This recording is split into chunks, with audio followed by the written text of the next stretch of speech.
Welcome to the Fantasy Audiobook. I, Uchiha Itachi, become the 10th member of the Straw Hats. Chapter 61. I don't know what you did, but it seems like you were a paramesha user. Virgo rotated the bamboo stick, and after adjusting it, he was able to regain his domineering energy. As soon as his body curled up, Itachi in Sharingan state immediately noticed that Virgo was stamping his feet intensively. Is it the same trick again?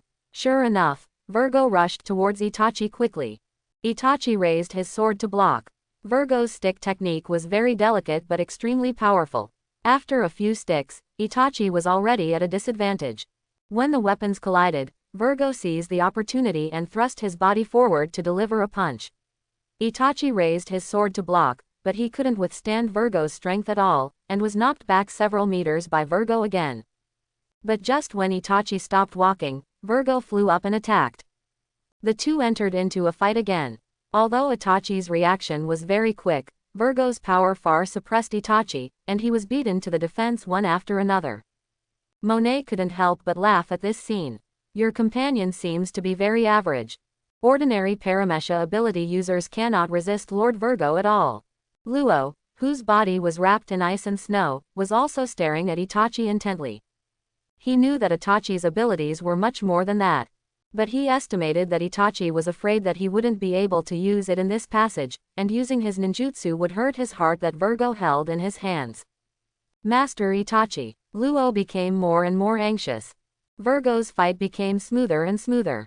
Although he didn't know how Itachi managed to dodge the punches and finger guns, he was proud of time and time again. His contempt for Itachi had already arisen in his heart. Luo's companions. They are indeed a bunch of kids. As he spoke, he suddenly brought down his stick, hitting Itachi, who was blocking with his sword until he was half kneeling. Itachi had noticed Virgo's raised legs, but in this position he could only get up first. But the moment he stood up, Virgo's raised leg kicked him on the chest. Boom! Itachi was kicked away again, this time falling directly next to Luo. Master Itachi. Luo yelled. You seem to be no match for him, leave quickly. After getting up, blood slowly flowed from the corner of Itachi's mouth. He ignored it and rushed forward with the knife again. Incompetent and stubborn mouse. Virgo stepped forward with a stick, but when he saw Weasel's eyes, he was frozen again. But this time Virgo instantly used his haki to break Itachi's genjutsu. But Itachi had already raised his sword high and came to him. Virgo raised his hand to block Itachi's attack. He dropped Luo's heart and strangled Itachi with his free hand. Itachi didn't expect him to be so fast. He still wanted to struggle, but Virgo's power was far beyond his strength. How could it be so strong? Itachi wanted to pry off Virgo's fingers, but Virgo suddenly exerted force and smashed Itachi into the ground in one fell swoop. Boom! Itachi completely lost the ability to struggle. Virgo pinched Itachi with one hand and picked up Luo's heart with the other. The contempt in his eyes went straight to Itachi's Sharingan. I still say the same thing, Luo. Are your companions all children? The companionship game is over, go to hell. Virgo stretched out his fingers, grasped the finger gun, and quickly penetrated Itachi's heart with a few fingers. Master Itachi. Luo couldn't believe the scene in front of him. But at this moment, Itachi, who had just taken advantage of genjutsu's influence to create a clone and jumped onto the ventilation duct, gave Virgo a light drink. You said it too early. Virgo's eyes changed, and he saw that the ferret in his hand had turned into a ball of smoke, leaving only the knife that was real. For a moment, Virgo was a little confused. What he hit this time was obviously a real physical body, but why? Before he could jump away, Itachi had already raised his fist and charged at him. It's this painless and itchy thing again. Before Virgo could finish his words, his head, which was hit by the ferret, flew out with his body at a weird angle. Boom! Virgo was directly knocked away more than 10 meters. His head scraped across the ground, leaving a very long crack, and then he fell to the ground on his back. Luo looked at Virgo flying out, and he suddenly discovered that Virgo's face, which was covered with armed domineering energy, had a dent, and Virgo's left facial bone had been broken. Lord Virgo! Monet screamed, and she quickly covered the entire ground with heavy snow. Virgo actually. Luo turned his gaze to Itachi in shock, but when he saw Itachi's arm, his eyes froze. I saw that Itachi's fist was covered with a kind of black-purple armed domineering energy. Master Itachi, didn't you say you don't know how to be domineering? Luo shouted. But Itachi's eyes were still as calm as an iceberg. Ah, I just learned it. With this person, Itachi pointed at Virgo, who had fallen to the ground. He exerted a little force, and his entire arm was already covered in armed color. Just when Virgo stood up and recovered his armor color, Itachi in Sharingan state had already observed the flow of breath on Virgo's body and then rearmed his body. The reason Itachi continued to fight Virgo in close combat and defeated him with a clone filled with a large amount of chakra was to fully understand how Virgo covered his whole body with haki. When Itachi fully understood it, he discovered that the method of covering with haki was very similar to the method of activating chakra to cover the body. The only difference was the source of power used. Although I don't know how I have such a thing, I have mastered it now. Itachi felt as if his haki had condensed and his chakra had condensed and covered his body. He raised Feng Huolin, and even Feng Huolin could easily be covered with domineering energy by him. Are you kidding? Luo Ji looked at Itachi blankly. At this time, Virgo, who had fallen to the ground, had stood up again. His tone was hard and angry. Who are you? And Luo's heart was already in Itachi's hands. Just when he attacked Virgo, Itachi had already found a good angle and knocked out the heart in Virgo's hand. Itachi ignored him and formed a seal to attack Luo. Fire-style Phoenix Sage Fire Jutsu. Why is it still breathing fire? Monet screamed, and saw the dense fireball falling on her snow. Although she has a natural body, the snow covered by fire can still hurt her. However, hurting Monet was not Itachi's goal at all. Itachi's goal was Luo, who was wrapped in snow. Phoenix Sage Fire accurately landed around Luo's body, and the explosion of flames melted the ice and snow around Luo, but Luo himself did not suffer any damage. Luo, who was already able to move, quickly raised his hand.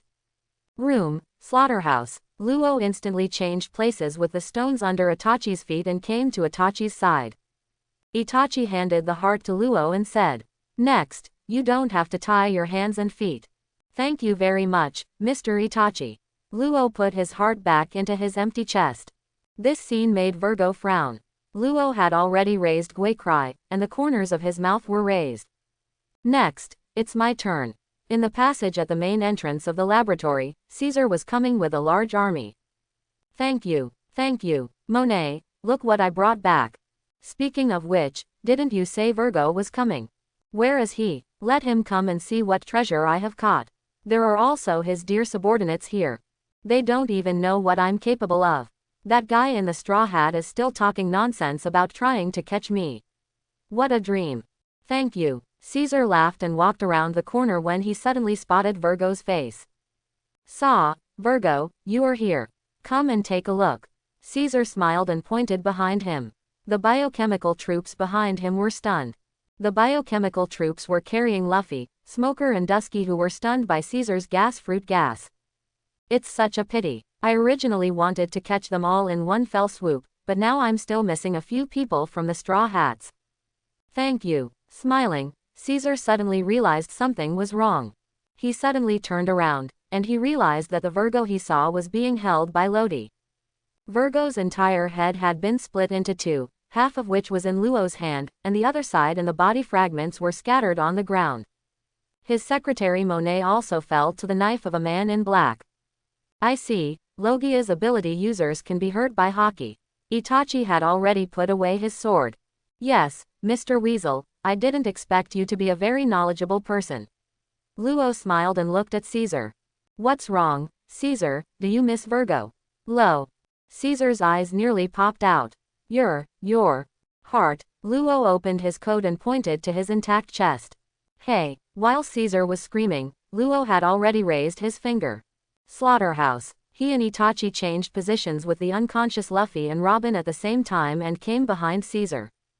Just when Caesar wanted to release his power, Itachi, who could already activate the domineering nature of Fenghalan, slashed Caesar's chest with a knife. It's shaving. Caesar was so shocked that he was chopped off with a knife before he could even release his power. Master Weasel, what did you say just now? Luo Yida turned around in surprise after splitting several biochemical troops. Itachi said calmly. I learned it just now. More than 10 minutes later, Luffy and others slowly woke up.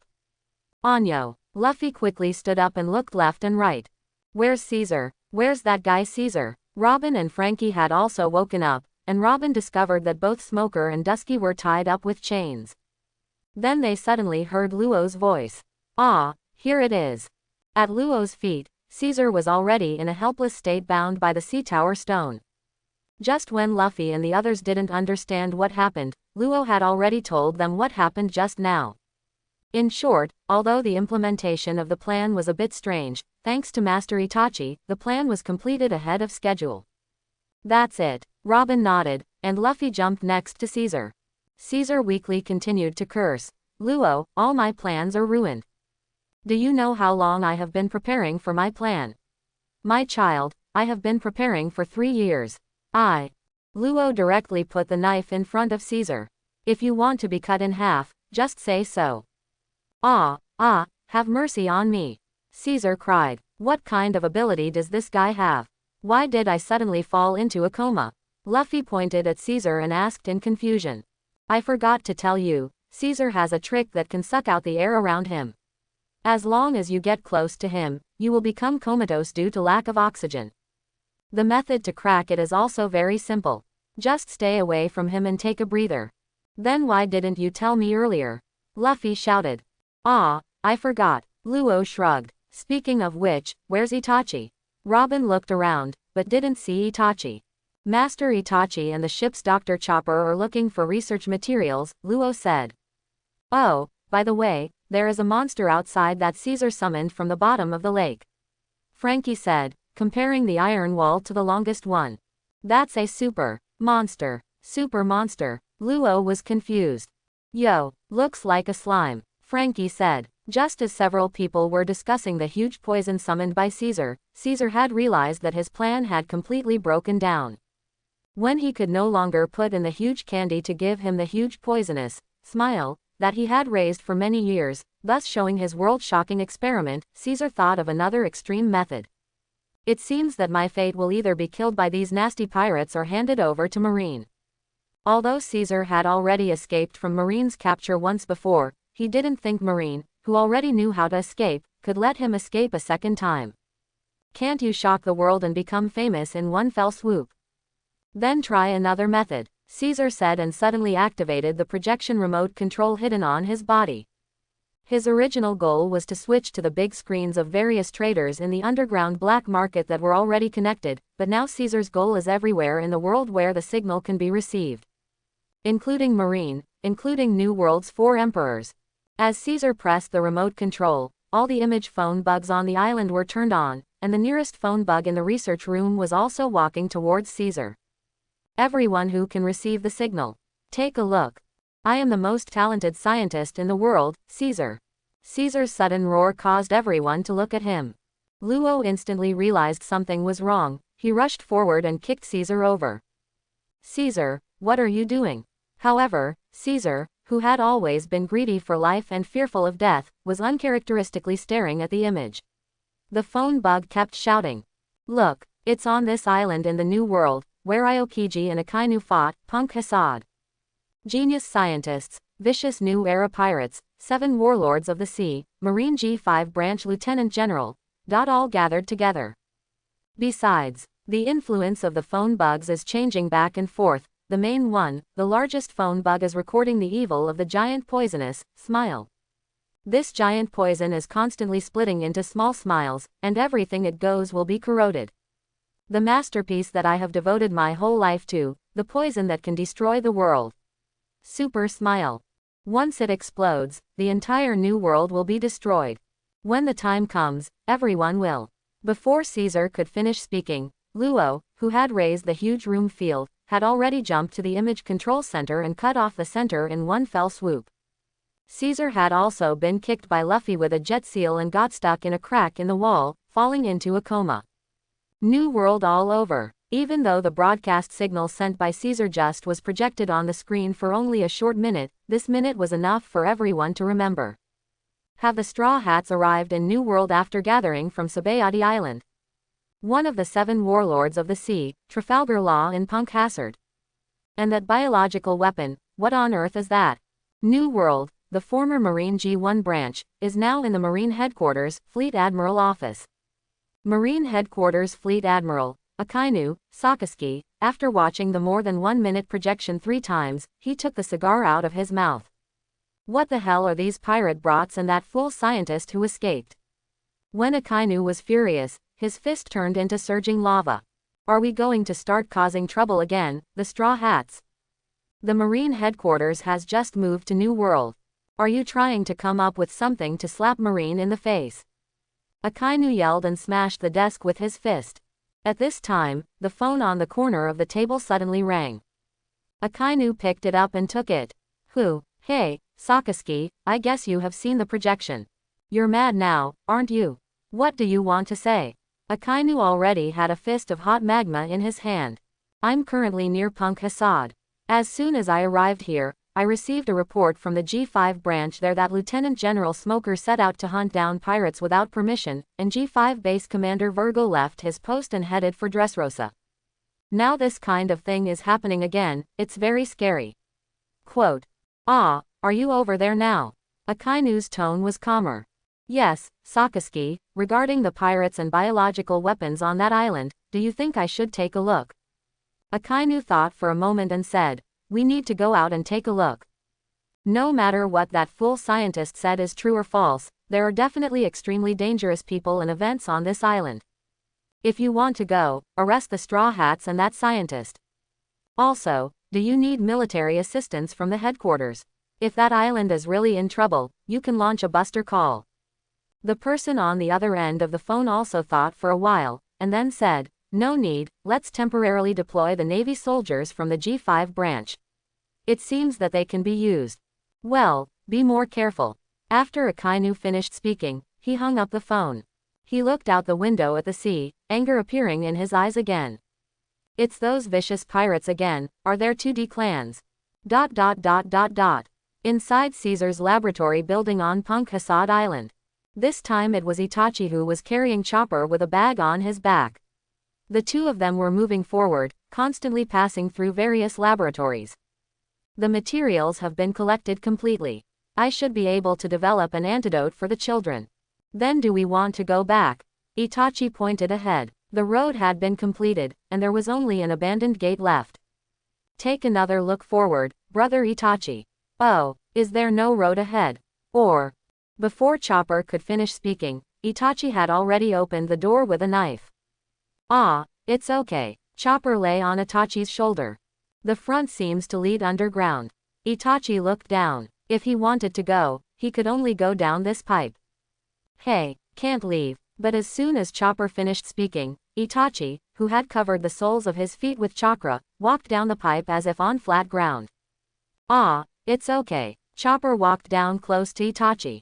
When they came below, they found that it was really an abandoned laboratory. Chopper had just looked for some information, but except for huge instruments and pipes, there was nothing else. It seems there won't be anything here. Chopper sighed and looked at his notes. According to the things above, it should be similar. But at this moment, Itachi suddenly became alert and said, there is someone. Where? Chopper climbed out of the bag nervously, and Itachi had already jumped with him to a dark corner. When the person approached, Itachi suddenly rushed out and pointed the knife edge at the person's face. Not a human. Itachi was confused, and the little pink dragon, who was already in a daze, suddenly screamed in fright. Itachi quickly put the blade against the pink dragon's chin. If you make this scream again, the knife will go through your throat. The pink little dragon was so frightened that he trembled all over. Chopper ran out of the bag and exclaimed, hey, it's not a human being. You, who are you? The pink dragon asked tremblingly. I should ask you, what are you? Why are you here? Itachi frowned. Hey, he can talk.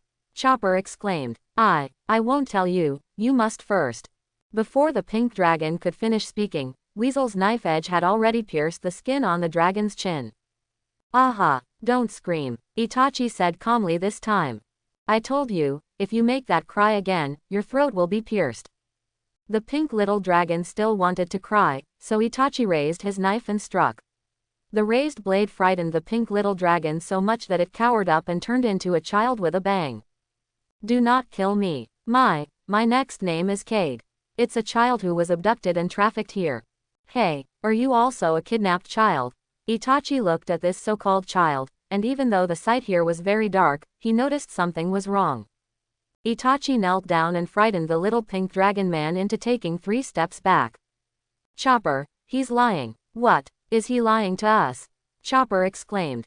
Your name is definitely not Cade. Ah, the pink dragon man trembled all over again. You, how do you know? Itachi didn't speak. He had just seen the head of the half-body samurai. The hairstyle on this child's head was almost similar to that of the samurai. Moreover, this child's clothes and appearance are very similar to a look that I have often seen before. If it were a person dressed like this, he would never be named Cade. A samurai cannot lie, Itachi said. This sentence made the pink dragon feel like he was struck by lightning. You. How did you know I'm a samurai? Say your name, why are you here? Itachi continued to ask. Ah, this. I can't say it. The pink dragon firmly refused. Itachi nodded after hearing this and ignored him. He patted Chopper on the back. Let's go, there is no information here. Ah, what about him? Chopper asked. Whatever, I'll probably die here. Itachi said lightly, so frightened that the pink dragon's legs began to tremble. There are monsters here. Itachi was already walking towards the pipe. But then the pink dragon suddenly followed him crying. Say it below. Say it below. My name is Momonosuke. I am really a child who was abducted and trafficked here.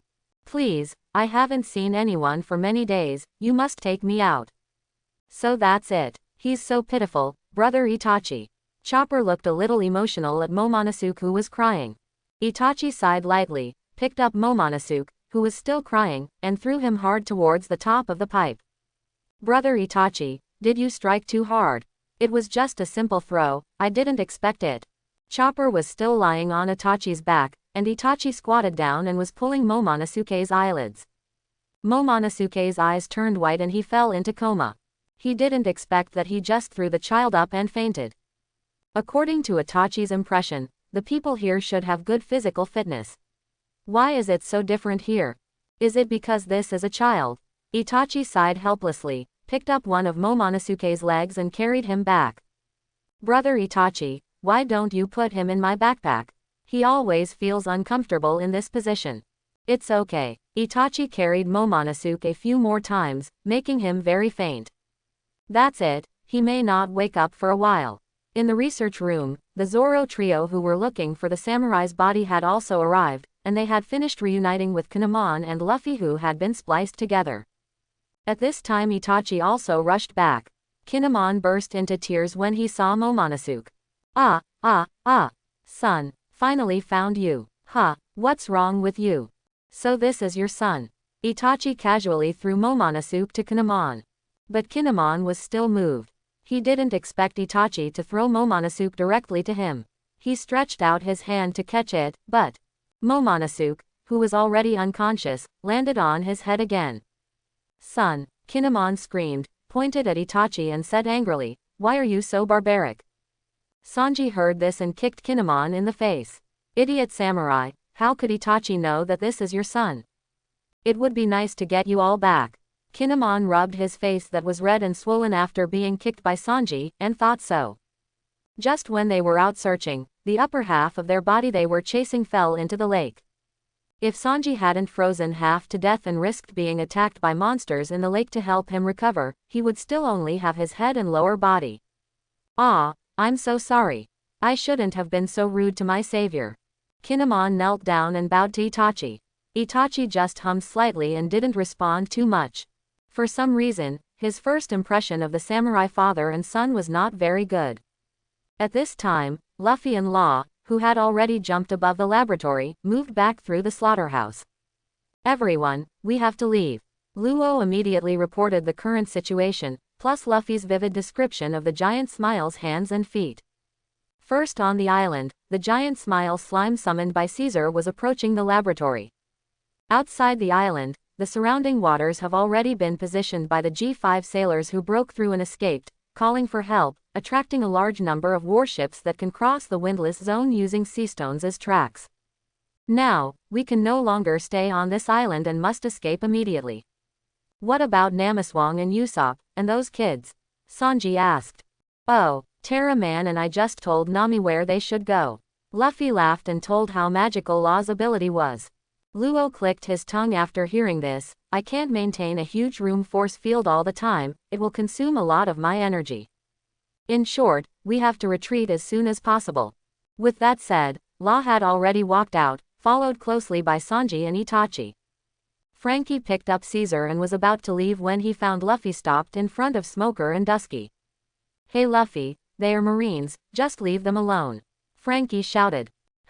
Luffy thought for a while, then suddenly stretched out his arm and pulled back Luo, who walked out. Luo was hugged by Luffy with a look of shock on his face. Hey Terran, please unchain them and change them back. They are not bad people, at least I don't hate them.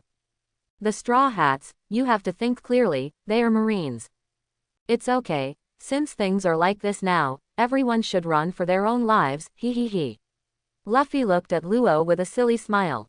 In order not to delay time, Luo could only replace the souls of Dasky and Smoker and unchain them. Trafalgar, and the Straw Hat Kid. Even after being replaced by Luo, Smoker still looked gloomy. As the head of the White Hunter family, I have to remind you. Law still has Smoker's heart in his hand.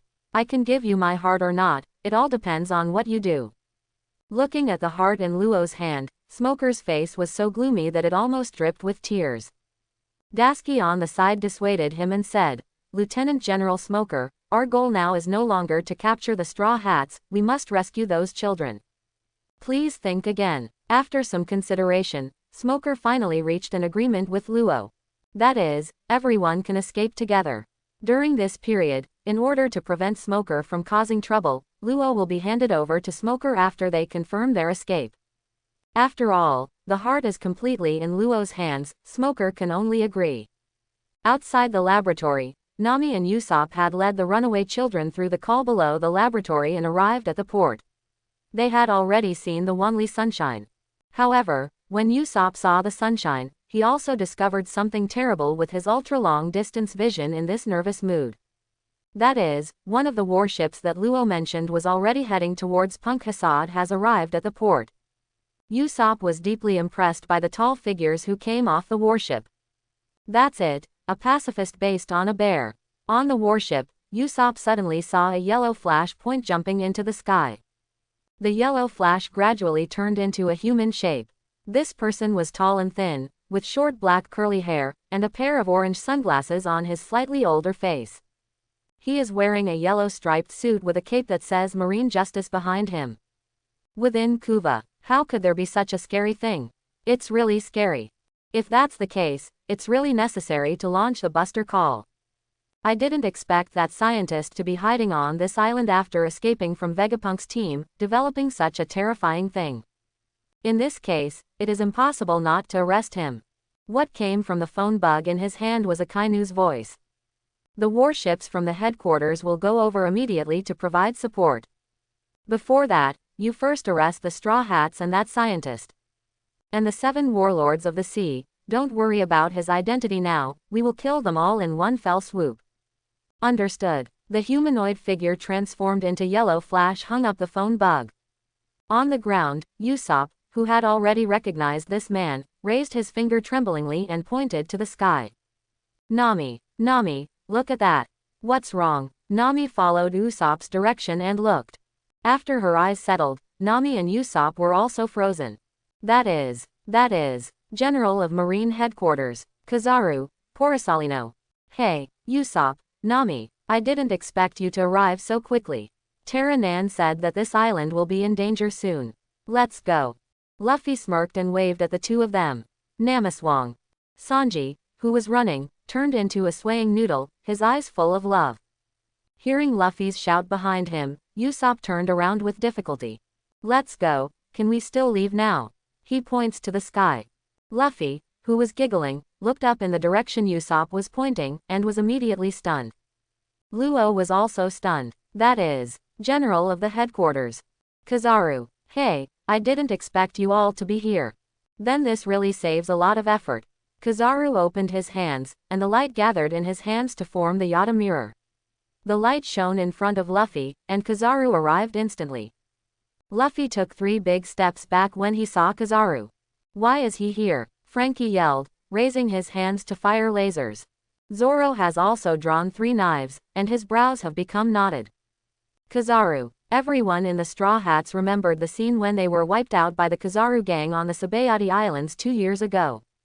Luo was also very nervous. He also remembered clearly that Hawkins and Apu, the supernovas of the same period, were easily killed by Kizaru 2 years ago. Is this guy scary? Seeing Zoro draw his sword, Itachi also drew his sword. It's more than terrifying. Although Chopper was crying, he had already jumped out of the bag on Itachi's back and turned into a human form. He is Marine's general, Marine's strongest combat power, Luo said as he began to raise the room field. Not only Kizaru, he also saw warships and pacifists approaching here. However, just when Luo's force field began to spread, Kizaru raised his finger, and a laser shot through him. Don't make any small moves. Saying that, Kizaru suddenly came to Luffy, who had turned on the second gear, and hit Luffy's defensive arms with a flash kick. Luffy was directly kicked into the ground by Kizaru, causing a huge crack. It's a little stronger than before, Kizaru said and raised his leg again, when Zoro was already rushing towards him. 3 swordsman style. Demon Slayer. Zoro's blade was wrapped with domineering and ghostly energy, but what he didn't expect was that it went directly through Kizaru's body. This. How could it be? Zoro immediately realized that Kizaru had predicted his attack through sight and color, and had naturalized his body parts in advance.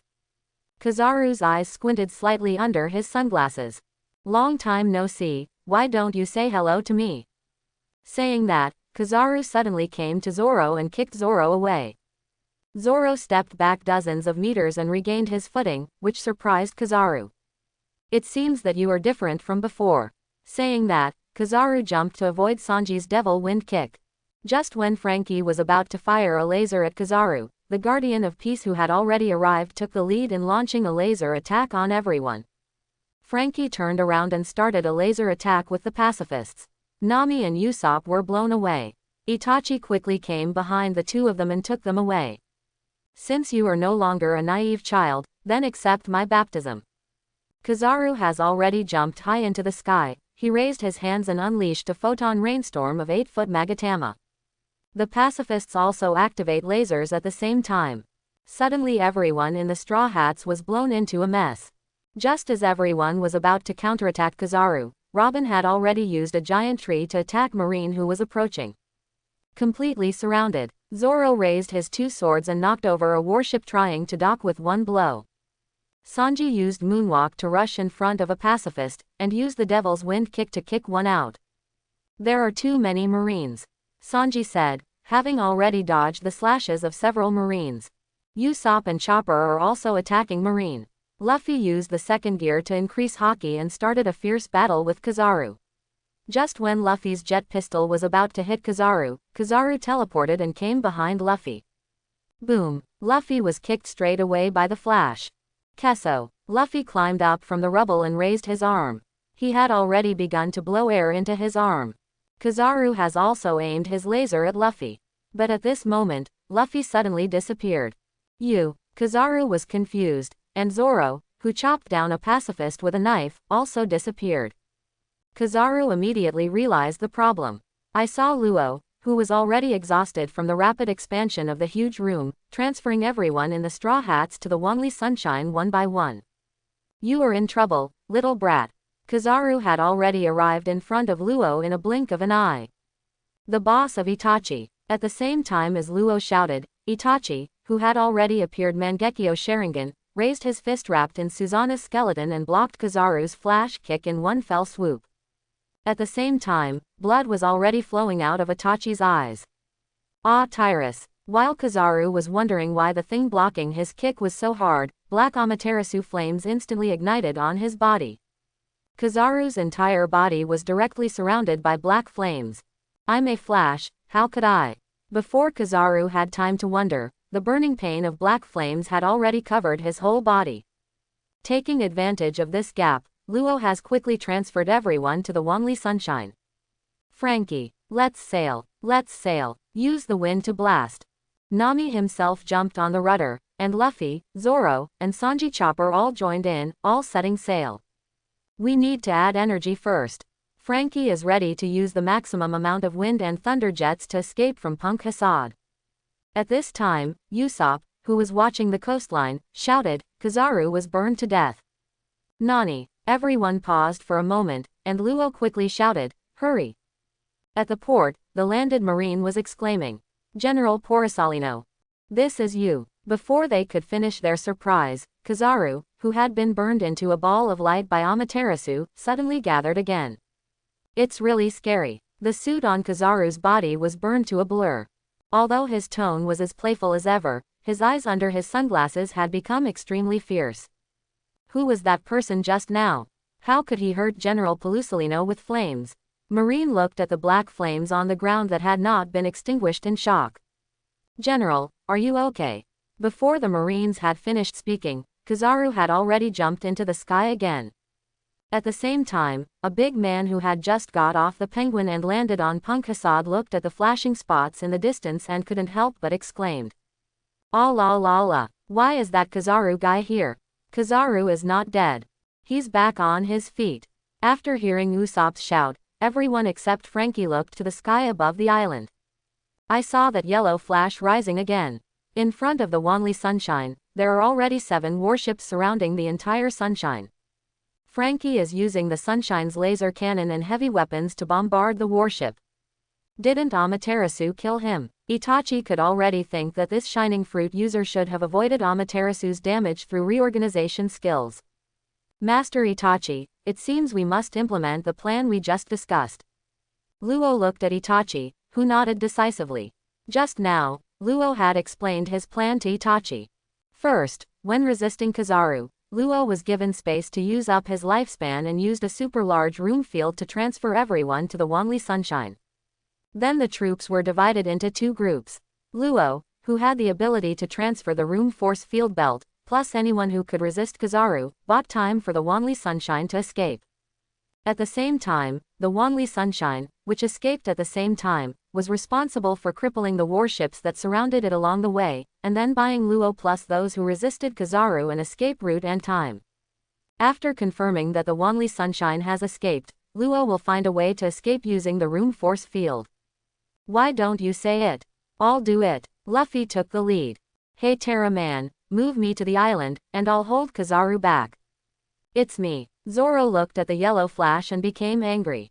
No, Head Itachi and I have just decided. Luo looked resolutely at the Straw Hats. Master Itachi and I will complete this task, and you will be responsible for clearing out the warships behind us. Hey Luo, that's... Before Usopp could finish speaking, Itachi had already spoken. Don't worry, I won't die. After saying that, Luo had already raised his force field. At the same time, Kizaru was already flying towards the Wanli Sunshine. Taila Man, absolutely not. Itachi has just boarded the ship. Luffy stretched out his arms to grab Luo. But Itachi was already at his side. This was the first time Luffy saw such waves in Itachi's eyes. Luffy, if you want me to live, I'll leave the warship to you. Weasel, I always felt that a person could bear everything to achieve his goals. Later I learned that one person cannot bear everything and solve all problems. His power is always limited. Only with his companions can he exert greater power. Having said that, Weasel had summoned the Black Fire Crow. Master Itachi, if I use it again, it will need to cool down for a while. Ah, it's okay. While Luo and Itachi were talking, Luo had been released from the slaughterhouse. The Wanli Sunshine was instantly transferred to the port exit by Luo and jumped out of the warship encirclement.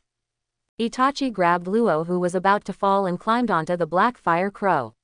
He glanced at Kizaru behind him and drove quickly towards the land. Trafalgar, you troublesome brat again. Kizaru immediately aimed the 8-foot Magatama originally aimed at the Sunshine at the Black Fire Crow.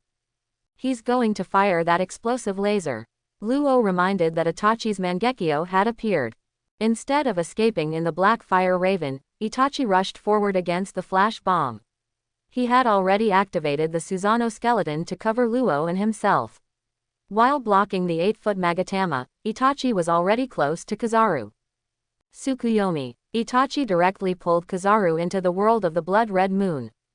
This time, Itachi didn't even pause after using Tsukuyomi. He raised his sword to wrap around Haki and cut down Kizaru with one strike. He originally wanted to cut off Kizaru from the waist, but for some reason, he only cut down Kizaru with the force of his sword, but did not cut off the body. Itachi didn't have time to think too much, he directly caught up with the falling Kizaru. On the lake, the sailors on the warship went crazy when they saw this scene. General Porisalino, hurry up, catch the general. Don't let him fall into the sea. The warship exploded with maximum horsepower and pushed forward for a while, and then caught Kizaru, who was temporarily unconscious. Seeing that Itachi didn't care about the warship at all, he quickly pursued downwards. His right eye was already fixed on Kizaru, and he was ready to kill Amaterasu instantly. Luo looked at Itachi in shock. He never expected that Itachi would have the upper hand against a general. Itachi's right eye was bleeding. Ah well. But just when Amaterasu was about to trigger, a laser beam was emitted from Kizaru's palm and penetrated Itachi's body. The boss of Itachi. While Luo was screaming, Kizaru didn't know when he had used the Yata mirror to come to the Black Fire Crow. You've made me miserable. Just when Luo saw Kizaru's extremely angry eyes, Kizaru gave a full flash kick and kicked Itachi and Luo on the Black Fire Crow several hundred meters away. The two of them crashed into the ruins above. A violent explosion occurred. At the port exit, Luffy stared blankly for a while, then turned around. Kinemon was holding Momonosuke, who was still unconscious and looking at him, and everyone in the Straw Hats was also looking at him. Captain, it's time for you to give the order. Zoro, who had already tied his turban on his head and had a word of peace in his mouth, said. Sanji had also lit up a cigarette. Luffy, no matter what you decide, we will respect your opinion. Luffy. Robin raised his hand. We can neither abandon our companions, but we must also trust them. That's right, Luffy. Nami took out the weather stick and spliced it together. I agree with what Robin said. Frankie didn't say anything, he pointed his thumb at Luffy. Kinemon on the side looked at them and burst into tears. Is this the friendship between pirates? Although I hate pirates very much, I don't hate you at all. Hey Luffy, if we go back to save Itachi and Law now, it's still not too late. Usopp no longer had any fear. Luffy, we can. Chopper, it goes without saying. Luffy turned his attention to Chopper, who had already grasped the blue ball. Trust Itachi and Terra Man. The corners of Luffy's mouth raised slightly. The next second, Luffy looked at the warship approaching them with angry eyes. We are responsible for clearing the way for them and killing all the warships. As commanded, everyone in the Straw Hats shouted in unison. Chopper lifted Zoro and threw Zoro to a warship outside the port. Three swordsman style, the Great Thousand Worlds. Zoro swung his sword in the air and slashed a warship to pieces. Rubber giant elephant gun. Luffy jumped up and smashed a warship into pieces with one punch. Devil's Phoenix feet barbecue shoot. Sanji stepped on moonwalk to the warship behind him and launched a series of explosive kicks. Giant tree. Great flame exploding star. The ultimate thunderstorm weather. Frankie. Super laser cannon. Everyone, we have to stick up and fight, don't damage the sunshine. Said Nami, who released the weather cloud.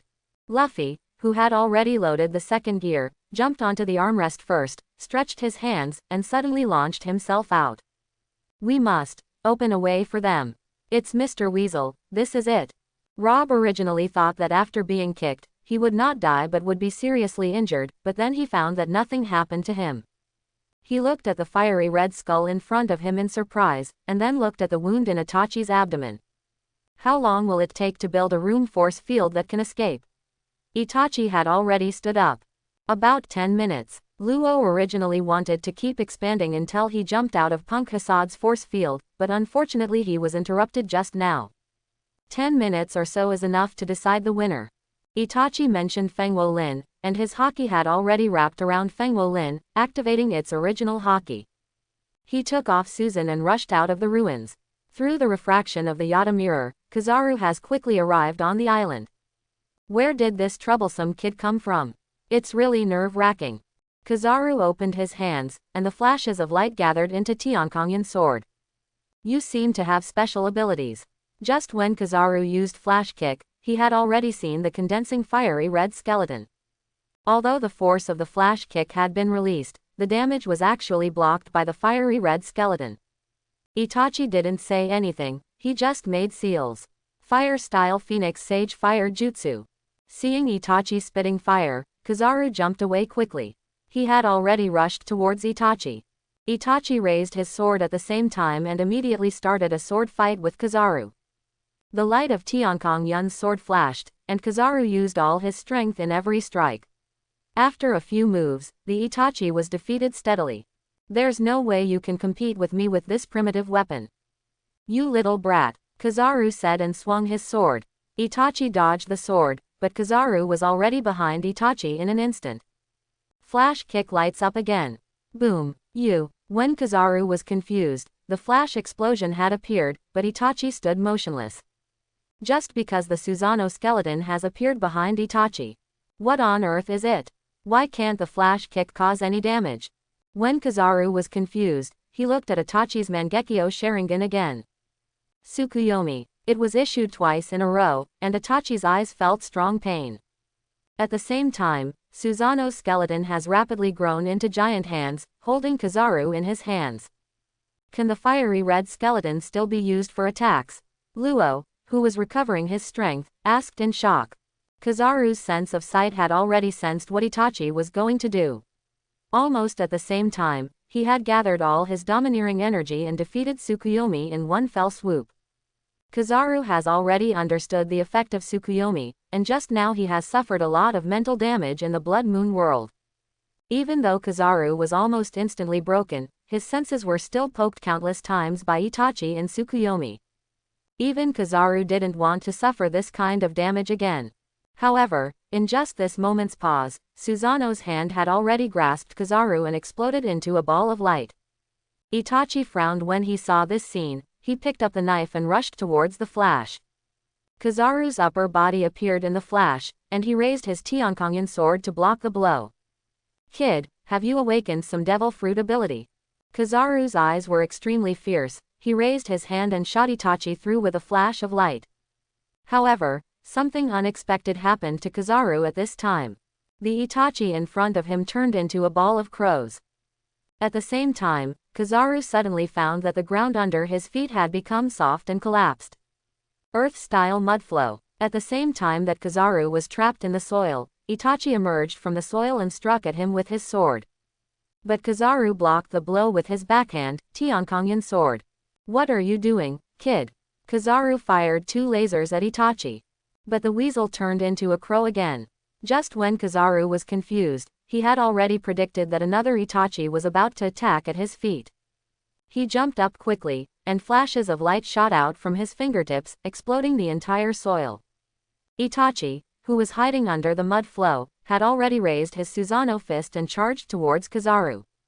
It's useless. Kizaru didn't even want to hide. He raised his Tiankongyan sword and struck at Weasel. But, bang, Kizaru was directly hit into the air by the Susanoo fist.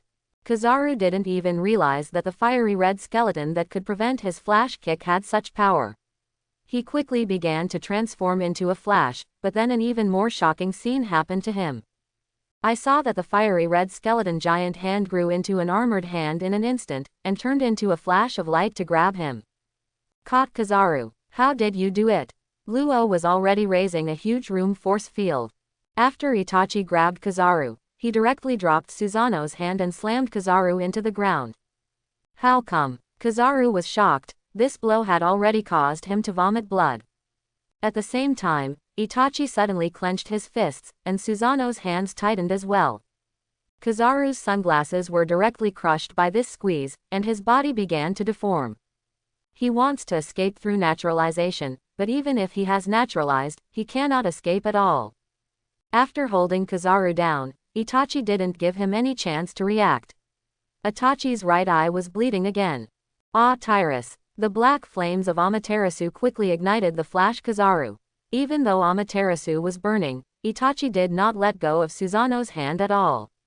It was not until he saw the flash burned out by Amaterasu that Itachi faded away from Susanoo. Just when Susanoo faded away, Luo noticed that the fiery red armored hand also faded away, which was wrapped with armed domineering. Luo suddenly understood that the reason why Itachi could capture Kizaru was that he applied the weapon color to the armored hands. Although Luo didn't know what the armored hand was made of, he was sure that Kizaru was trying to escape, but he couldn't get out at all.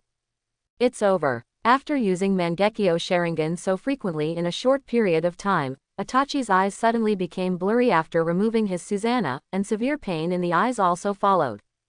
Although it's not to the point where you can't open your eyes after using Karasu Tengu Susan on Fishman Island, the continuous Amaterasu and Tsukuyomi and the activation of Susanoo leave no room for eye power to recover. He could feel that his power was almost exhausted. He looked at Luo in the ruins, who was completely stunned. Master Itachi. You killed Kizaru. Ah, it's over. Itachi nodded slightly. At this moment, on the warship that had docked, the sailors who had witnessed this scene were also frozen in place. Judging from their faces, it seemed as if each of them had been struck by 5 thunders. General Porosalino. Killed by. Are you kidding me? That's the strongest combat power in Marine Headquarters, General. How could you be killed by a pirate? On the ruins, Luo, who was constantly expanding the room force field, still didn't recover. Master Itachi, what are your abilities? That guy Kizaru is top-notch. Before he could finish speaking, Luo suddenly saw another flash of light rising in the sky. Itachi also realized something was wrong. He turned around and saw Kizaru, whose body was covered with burns and bruises and was bloody, had raised his hands. His entire shirtless upper body had turned into a yellow flash. 8 feet. Chong Magatama. In an instant, a dazzling flash of light lit up over the Punk Hasad Island. Bang bang bang. As the light shone, the entire port seemed to be devastated, and even the giant poisonous smile that had just been moved to the laboratory was blasted into powder. The sailors on the warship were so stunned that they could not open their eyes. Even the sound of explosions echoing around their ears became blurred, leaving only bursts of tinnitus. Is this the strongest move of General Porosalino? General Porosalino has always pursued ambiguous justice. I have followed him for 20 years and I have never seen him like this.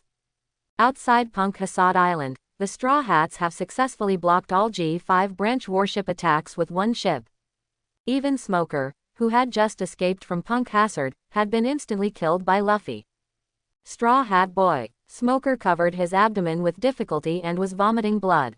Luffy's jet musket blasted away his smoke form, knocking Smoker out of combat with 1 blow. How can you be so strong now? Luffy glanced at him sideways, then turned his eyes to the warship in the distance again. Ah, I have someone to protect, so I don't have time to talk to you. Luffy quickly jumped to another warship. On the warship next to Smoker, Tashi, who was slashed away by Zoro with his swords, was about to pick up the reign of time when 3rd generation Kitetsu was already on her neck. I don't have time to play swordsman with you right now. Escape for your life before I plan to kill you. With that said, Zoro used a tornado to knock away the 2 Marines who were trying to attack him. While the Straw Hats were fighting, they simultaneously saw a huge flash explosion rising from Punk Hasad's port. What's the scale of this? Frankie, who had just fired the laser beam, took off his sunglasses. Even 100 pacifists can't build a laser of this scale, right? Itachi. Robin's eyes were filled with worry. You must hold on. At the port, Itachi placed the seriously injured Luo on the ruins. Master Itachi. You. Concentrate on creating your force field. This is the key to our escape. Just now, Itachi had pulled Rao into Susanoo, but Kizaru's 8-foot Magatama came to the ground almost instantly. Just a moment later, Rao was injured all over his body. No, I just wanted to ask. Who are you? Law looked at Itachi, who was in the middle of the half-giant body covered in fire-red armor. The Karasu Tengu form has appeared. If we make it out alive, I'll tell you. The Mangekyo Sharingan under Itachi's frown had turned to Kizaru in the sky. In the sky, Kizaru had the same questions as Luo. Who on earth are you? Kizaru raised the palm of his hand and attacked Itachi with a columnar laser. Itachi in the form of Karasuta raised his left hand, and the Yata mirror on Susanna's left hand blocked the laser and dissolved the laser in a huge explosion. Kizaru noticed that the shield in the form of Karasu Tengu no longer seemed to be able to withstand his laser explosion. Instead, his laser was dissolved in a way of attribute change and repulsion. It stands to reason that what I just used was the most powerful 8-foot Magatama. This move can even easily destroy the entire Punk Hasad, and its damage has exceeded the damage caused by Akainu and Aokiji changing the landscape when they dueled on this island. But under the shield raised by the fiery red half-length giant, all attacks became ineffective. Would Logia's attack be ineffective against this? Kizaru suddenly remembered a sentence that his teacher, Black Arm, Zepha, often mentioned to him. Pelusalino, you rely too much on the ability of the shining fruit. Kizaru raised his hands again, and another wave of 8-foot Magatama arrived. Although this flash rainstorm was not as huge as the last one, it was very dense and concentrated on Itachi's Karasu Tengu Susan. But it was still completely resolved by Itachi's Yata mirror shield. At the same time, Itachi, who summoned the black fire crow at his feet, set up the Karasu Tengu Susanna and rushed towards Kizaru in the air. Can you still fly? Kizaru let out several flashes of light in shock, and Itachi raised the Yata mirror to resolve all the flashes. Just when Kizaru fired the last laser to distance himself, Itachi had already drawn his Juken sword. With the same fiery red flames that burned like Susanna, the Juken sword annihilated the flash of light in one fell swoop, approaching Kizaru. Kizaru's eyes narrowed, and he instantly escaped from Itachi's attack. But, phew, a huge sword energy has been slashed at him. Kizaru had already foreseen this, and he once again used the reorganization of the light particles that escaped Amaterasu to evade the sword energy. Boom! The sword energy rushed to the sea and directly destroyed the 3 warships closest to the port. Kizaru was stunned for a moment, but then another sword energy attacked him again. Kizaru directly fired the maximum intensity of the laser to resist the explosion. He himself was also blown hundreds of meters away and came to an emergency stop on the already broken ground. At the same time, Itachi had attacked him again. Upon seeing this, Kizaru fired a series of lasers, but it was useless. Itachi raised his Yata mirror shield and easily blocked the lasers. But at this moment, Kizaru suddenly discovered something strange about Itachi. He saw Itachi wrapped in the form of Karasu Tengu, already half crouching on the ground. From Itachi's heavy breathing and the force of his eyes to open, Kizaru concluded that maintaining such a fiery red skeleton came at a huge cost. Kizaru flew high into the sky again, escaping from Itachi's attack range. Hateful. Itachi, whose eye power was about to reach its limit, looked helplessly at Kizaru in the air. His chakra is almost exhausted now, and his pupil power, which has exceeded the limit again, is also being exhausted. However, Kizaru, who was originally staying in the air, suddenly landed. Likewise, he no longer has much physical strength. In order to avoid the black flames, the light particles that dispersed the naturalized body were reorganized 3 times. Plus so many ability attacks. Kizaru, who had not been beaten to this extent for many years, overestimated his physical strength.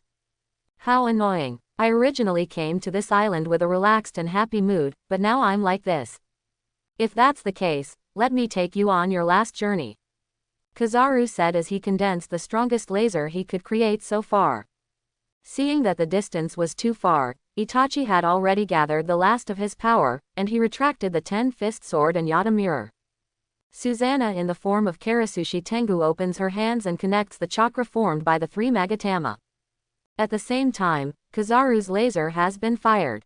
Once the giant pillar-like laser was fired, it instantly split into countless tributary lasers, attacking Weasel from all directions.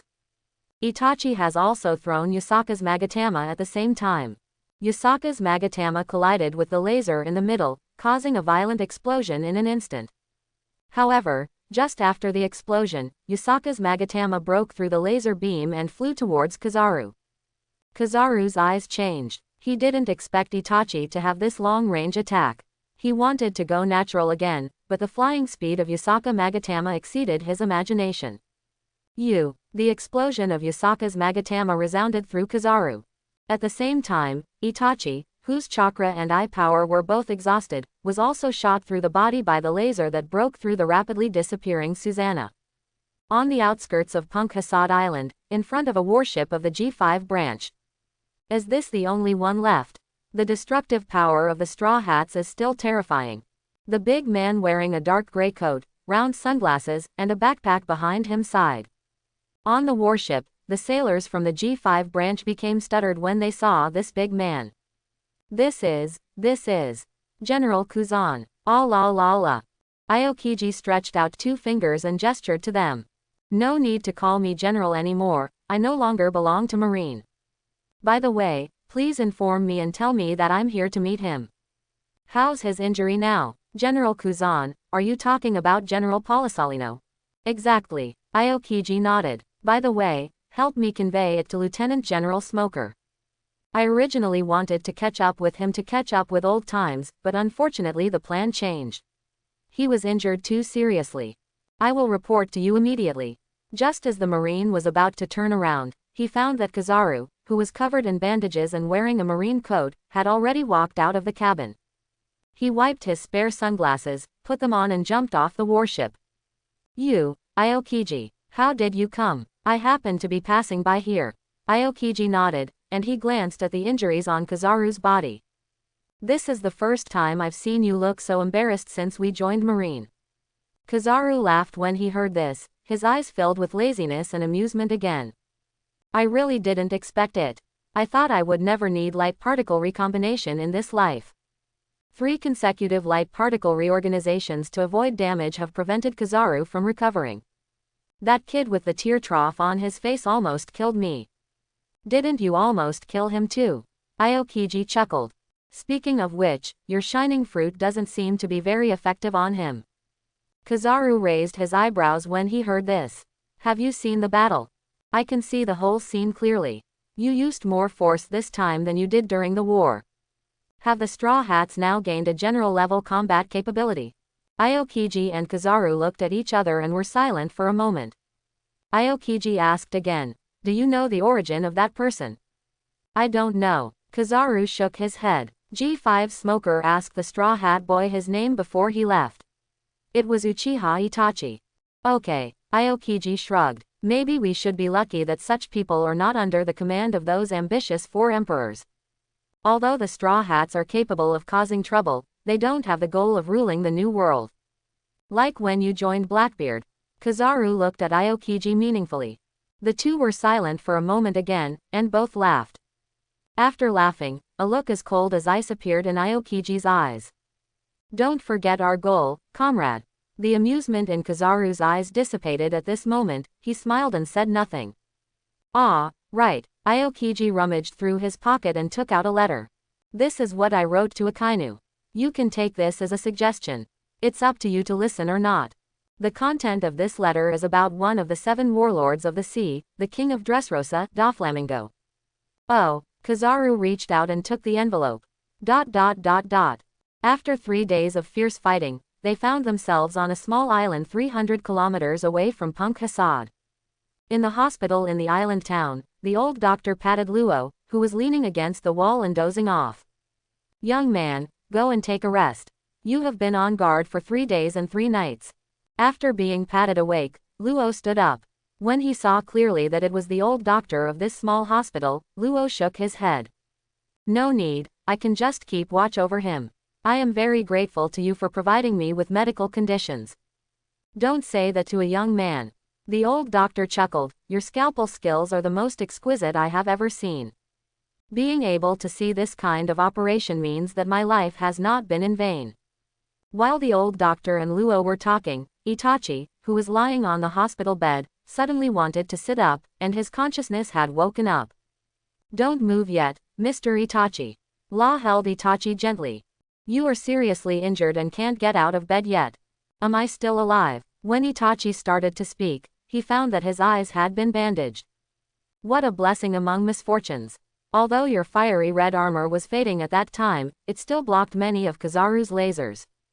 In the end, only 3 laser beams penetrated your body, and one of them was less than 3 centimeters from your heart. Seeing Itachi wake up, Luo finally breathed a sigh of relief. But don't worry, I'm a doctor. I've already taken care of your injuries. Thank you for your hard work. Itachi nodded in thanks. Without you, I would have died on that island by now. It's not just me. The two of us still had to get help from someone to escape from the island. Who is that? Former Marine General, Aokiji. Luo told Itachi what happened next. Just after Itachi and Kizaru exchanged damage, they both fell to the ground. Just as Luo was about to rescue Itachi, he was surrounded by Marines who came up to him. Itachi has also been controlled by Marine. At this critical moment, Aokiji, who came from nowhere, suddenly took action.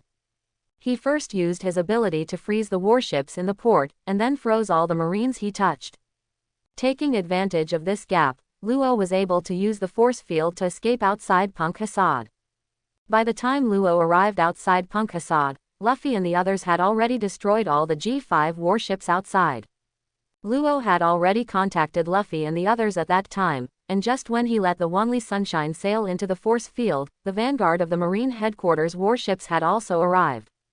In desperation, Luo could only use the phone bug to tell Luffy his next plan to go to Punk Hassad. Luo and Itachi took a spare boat on Punk Hassad that Luo knew and evacuated to the other end of the island and escaped from the encirclement. Then take the Wanli Sunshine. However, when Luo moved to the southernmost part of the extreme cold end of Punk Hassad, he found that this place was also surrounded by Marines. Just when they were desperate, two pirate warships suddenly appeared on the sea and headed towards them. In the end, the two warships rescued Law and Itachi from Punk Hassad at the cost of one being destroyed, and broke out of the Marine encirclement. That group of people is still docked outside the island. They say that you are their god or something, and that you saved them on Fishman Island. In order not to disturb the islanders and to avoid disturbing me, I issued the order on your behalf to first let them dock at the port and wait. After Luo finished speaking, he finally sat on the chair, and the fatigue from the past few days finally came back. Itachi couldn't help but sigh after hearing this. It turns out that so many things happened later. But just when Itachi was sighing, he suddenly found that there seemed to be something abnormal about his body. Luo, did you do something to me? Itachi suddenly asked. Luo, who was originally very tired, was startled again by this sentence. Did you notice it so quickly? It's the head of the family. Luo laughed and said, I'm sorry, Mr. Weasel, it's my discretion in this matter. Itachi can now feel that while his eye power is slowly recovering, the chakra in his body is actually connected to his eye power. But after I studied your body, I found that doing this to you has only advantages and no disadvantages. I didn't expect that the energy supply of your eyes and the energy supply of your body are actually two closed loops that are not connected to each other. Just when Luo was performing surgery on Itachi's wound, Luo was surprised to find that Itachi actually had two powers. The power that exists in his body is one kind, and the power that exists in his brain is another kind. However, Luo discovered that the recovery rhythms of these two powers were completely different. The recovery of Weasel's body was an energy cycle, while the brain was actually a separate cycle, relying only on the brain to obtain energy and then restore supply alone. However, this recovery, the difference in degree and consumption gap is really huge. Rosso used the precise transformation of the surgical results to transfer the blood vessels that supply the body's energy to the brain's energy supply. In this way, everything can be at a recovery level. In other words, through your ability transformation, I can now use the power of my body to replace the power of my brain. That's right, this time it's not just consuming the brain's pupil power. Anyway, it's not just consuming the brain's power. Luo said and touched his chin. Master Itachi, I hear what you mean. If you use the fiery red giant or the skull cover, will it only consume the pupil power of your brain? Yes, this is the power of Mangekyo Sharingan. Itachi said. Let me guess, does anyone in your family have this power? Itachi was stunned when he heard this. How do you know? That's right, Luo let out a long breath. If that's the case, I can already confirm that your family and the families that inherit your genetic bloodline, including you, all have genetic diseases. Genetic disease. Ah, that's right. Luo put down the ghost cry in his arms and told Itachi.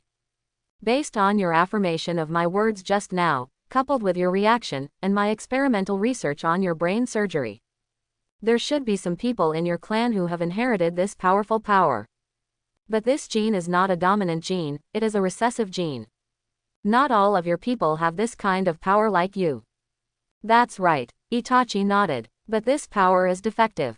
For people with this recessive gene, the power of the brain is not connected with the supply of body power.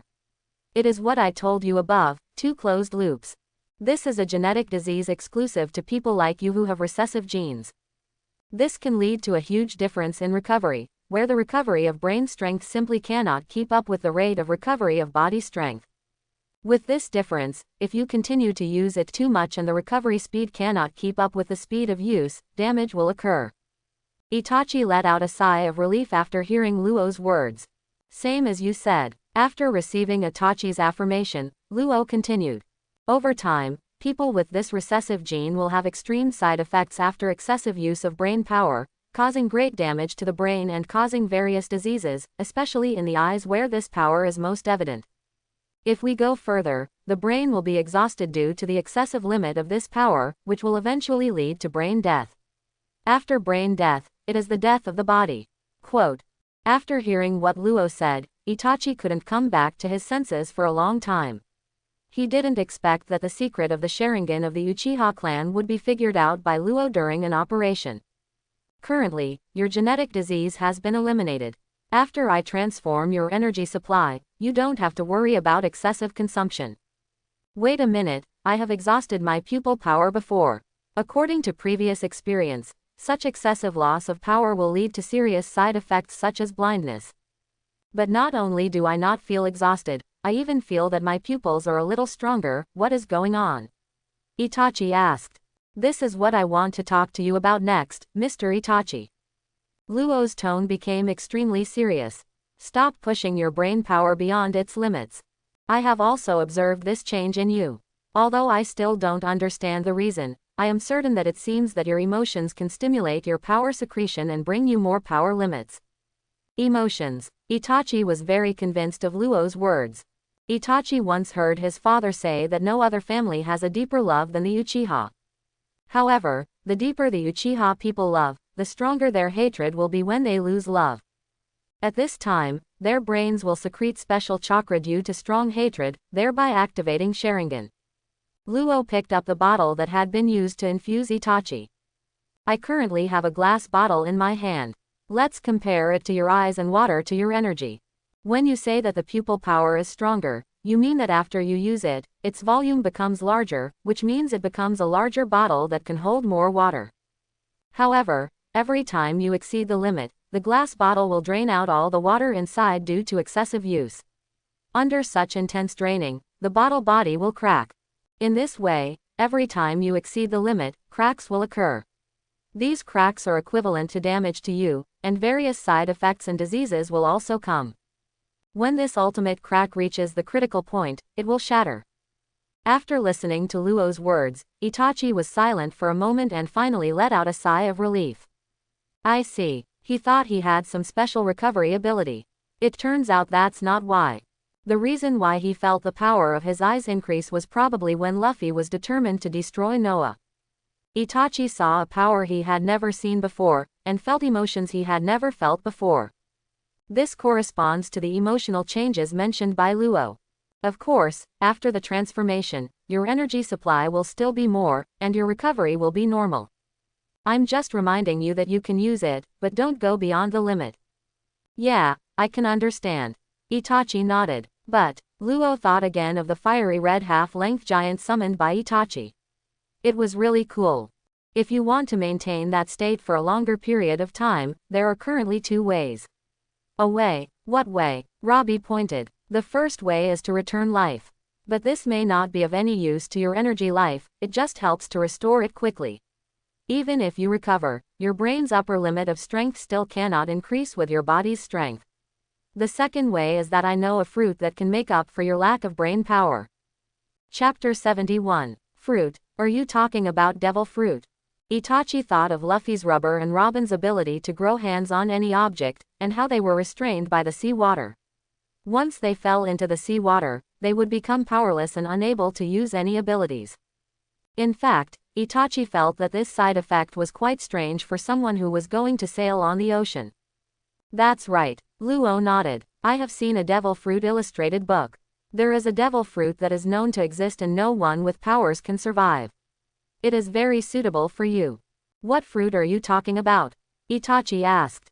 Paramesha root fruit. Luo Weiwei explained this fruit in detail. After eating this devil fruit, the eater will turn into Paramesha, a root person who can control the body and turn into tree roots. According to the devil fruit illustrated book, once a eater becomes a root person, he can grow roots on his body at will. These roots can absorb nutrients from the earth and enemies to replenish his own energy.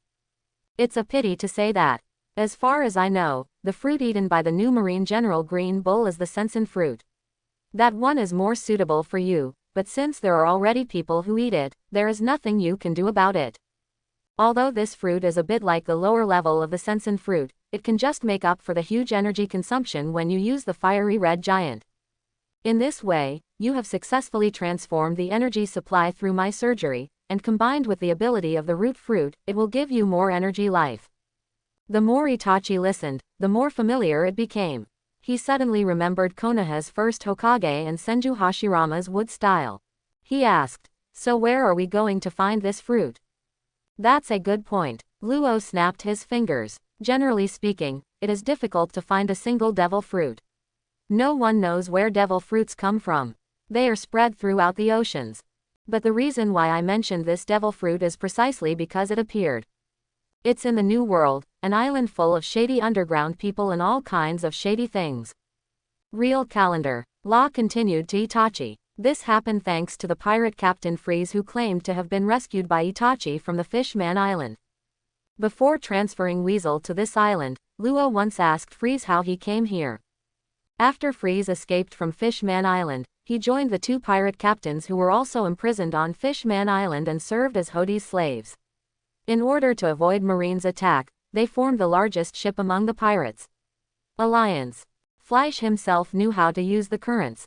He did not continue to take the route to the top of Fishman Island like ordinary pirates, but rode the current known as the White Dragon in the sea to several hundred kilometers away. After that, they continued sailing and finally came to the vicinity of Punk Hassad. When they first arrived near Punk Hassad, they saw the warships engaged in a fierce battle with the Wanli Sunshine. And they also saw reinforcements from warships in the distance. After discussing with the two pirate captains, Freeze did not plan to directly break into the Wanli Sunshine to help their savior. They planned to go around and wait until the reinforcement warships arrived again to break out and launch a counter-encirclement wave, steal the butt of reinforcement warships. Just when Fleisch and the others were about to make a detour, they discovered Itachi and Luo on Punk Hassad Island. At the same time, the warship also discovered them. Freeze's original route was to Rilkland. They had many medicinal materials and a devil fruit and wanted to trade on Rilkland's black market. According to Freeze, a large-scale trading event is currently being held in the black market of Rilkland, and the core treasure in the event is a batch of devil fruits. The root fruit is among the devil fruits traded in this batch. As Luo said, he suddenly heard a lot of noise outside. When the old doctor saw the pirates coming again, he sat down on the ground in fright. The young doctor said that they won't see anyone now and no one will bother them. Upon hearing this, a big man stepped forward and lifted the old doctor up. Old man, it's our Weasel God and Brother Trafalgar who have the final say whether you can see it or not. What you say doesn't matter. As he spoke, the big man was about to throw the old doctor aside.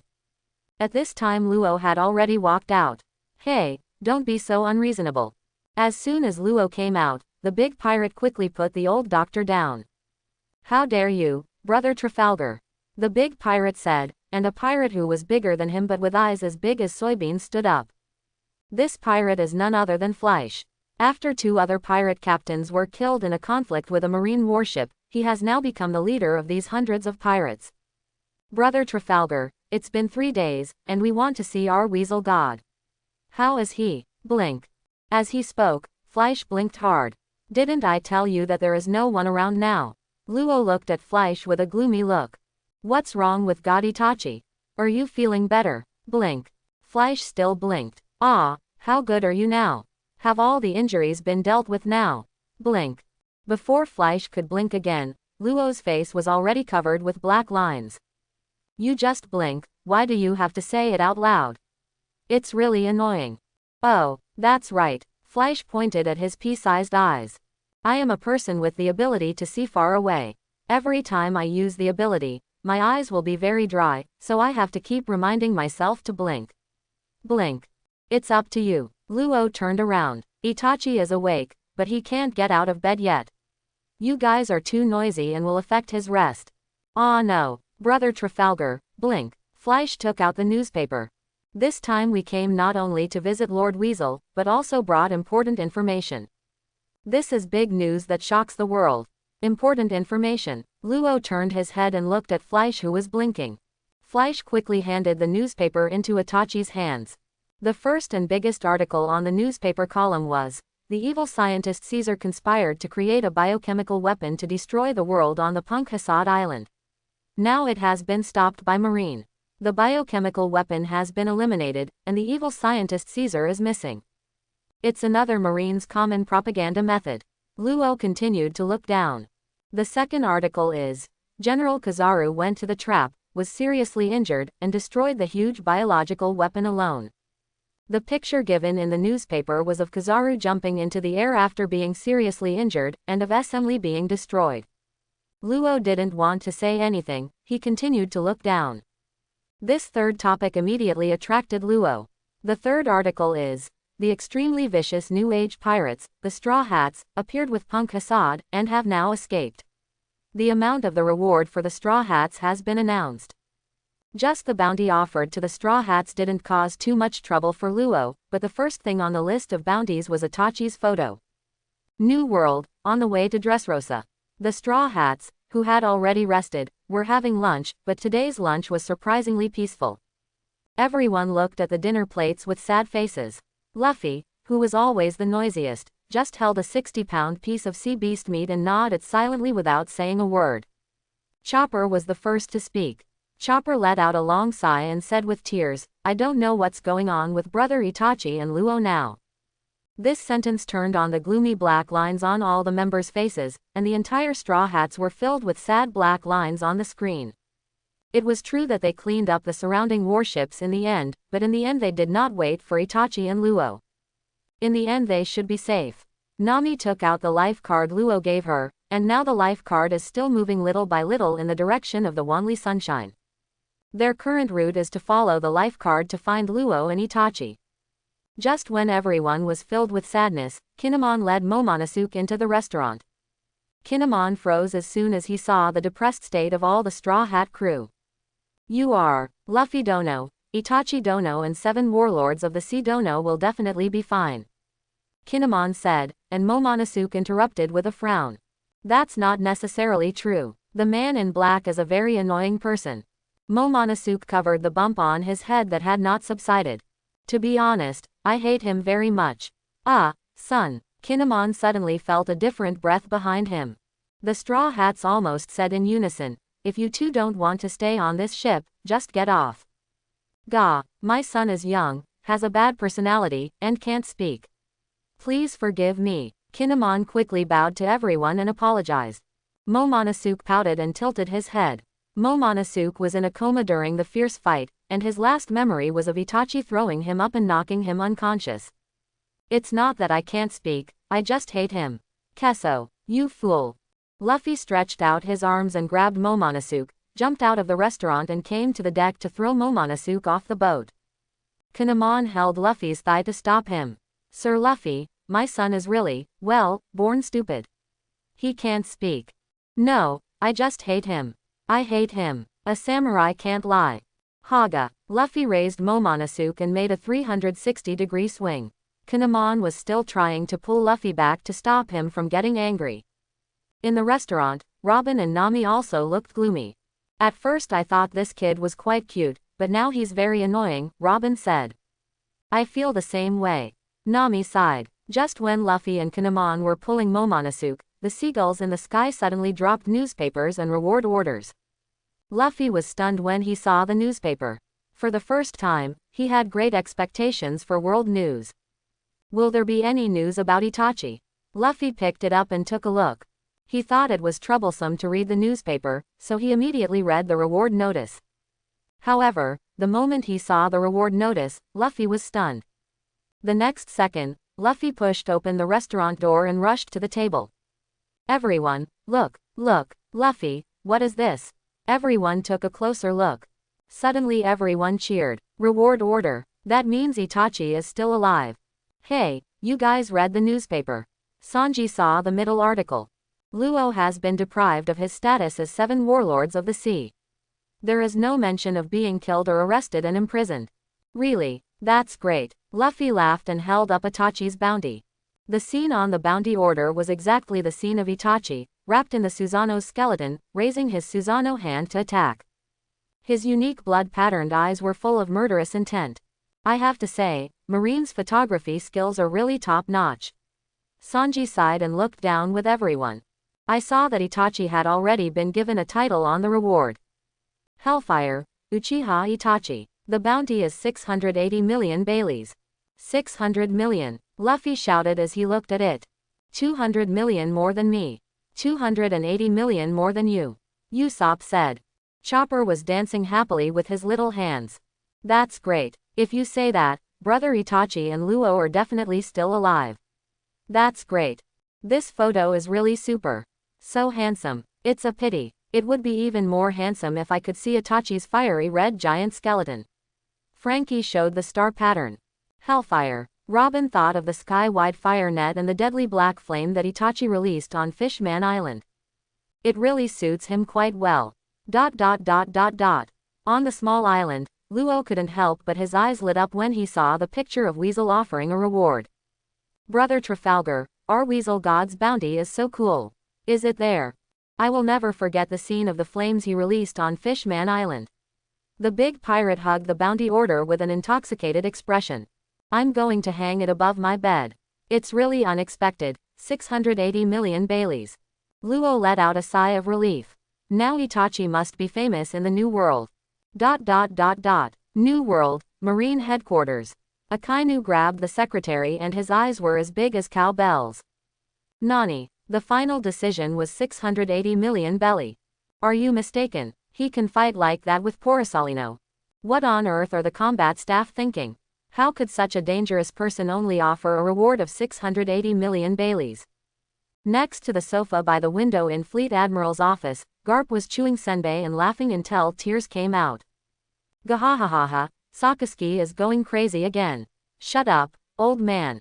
Akainu glared at Garp with eyes the size of cowbells. Lousy hasn't settled the crime with you for wanting to rebel during the war. See for yourself, what kind of person your grandson has recruited.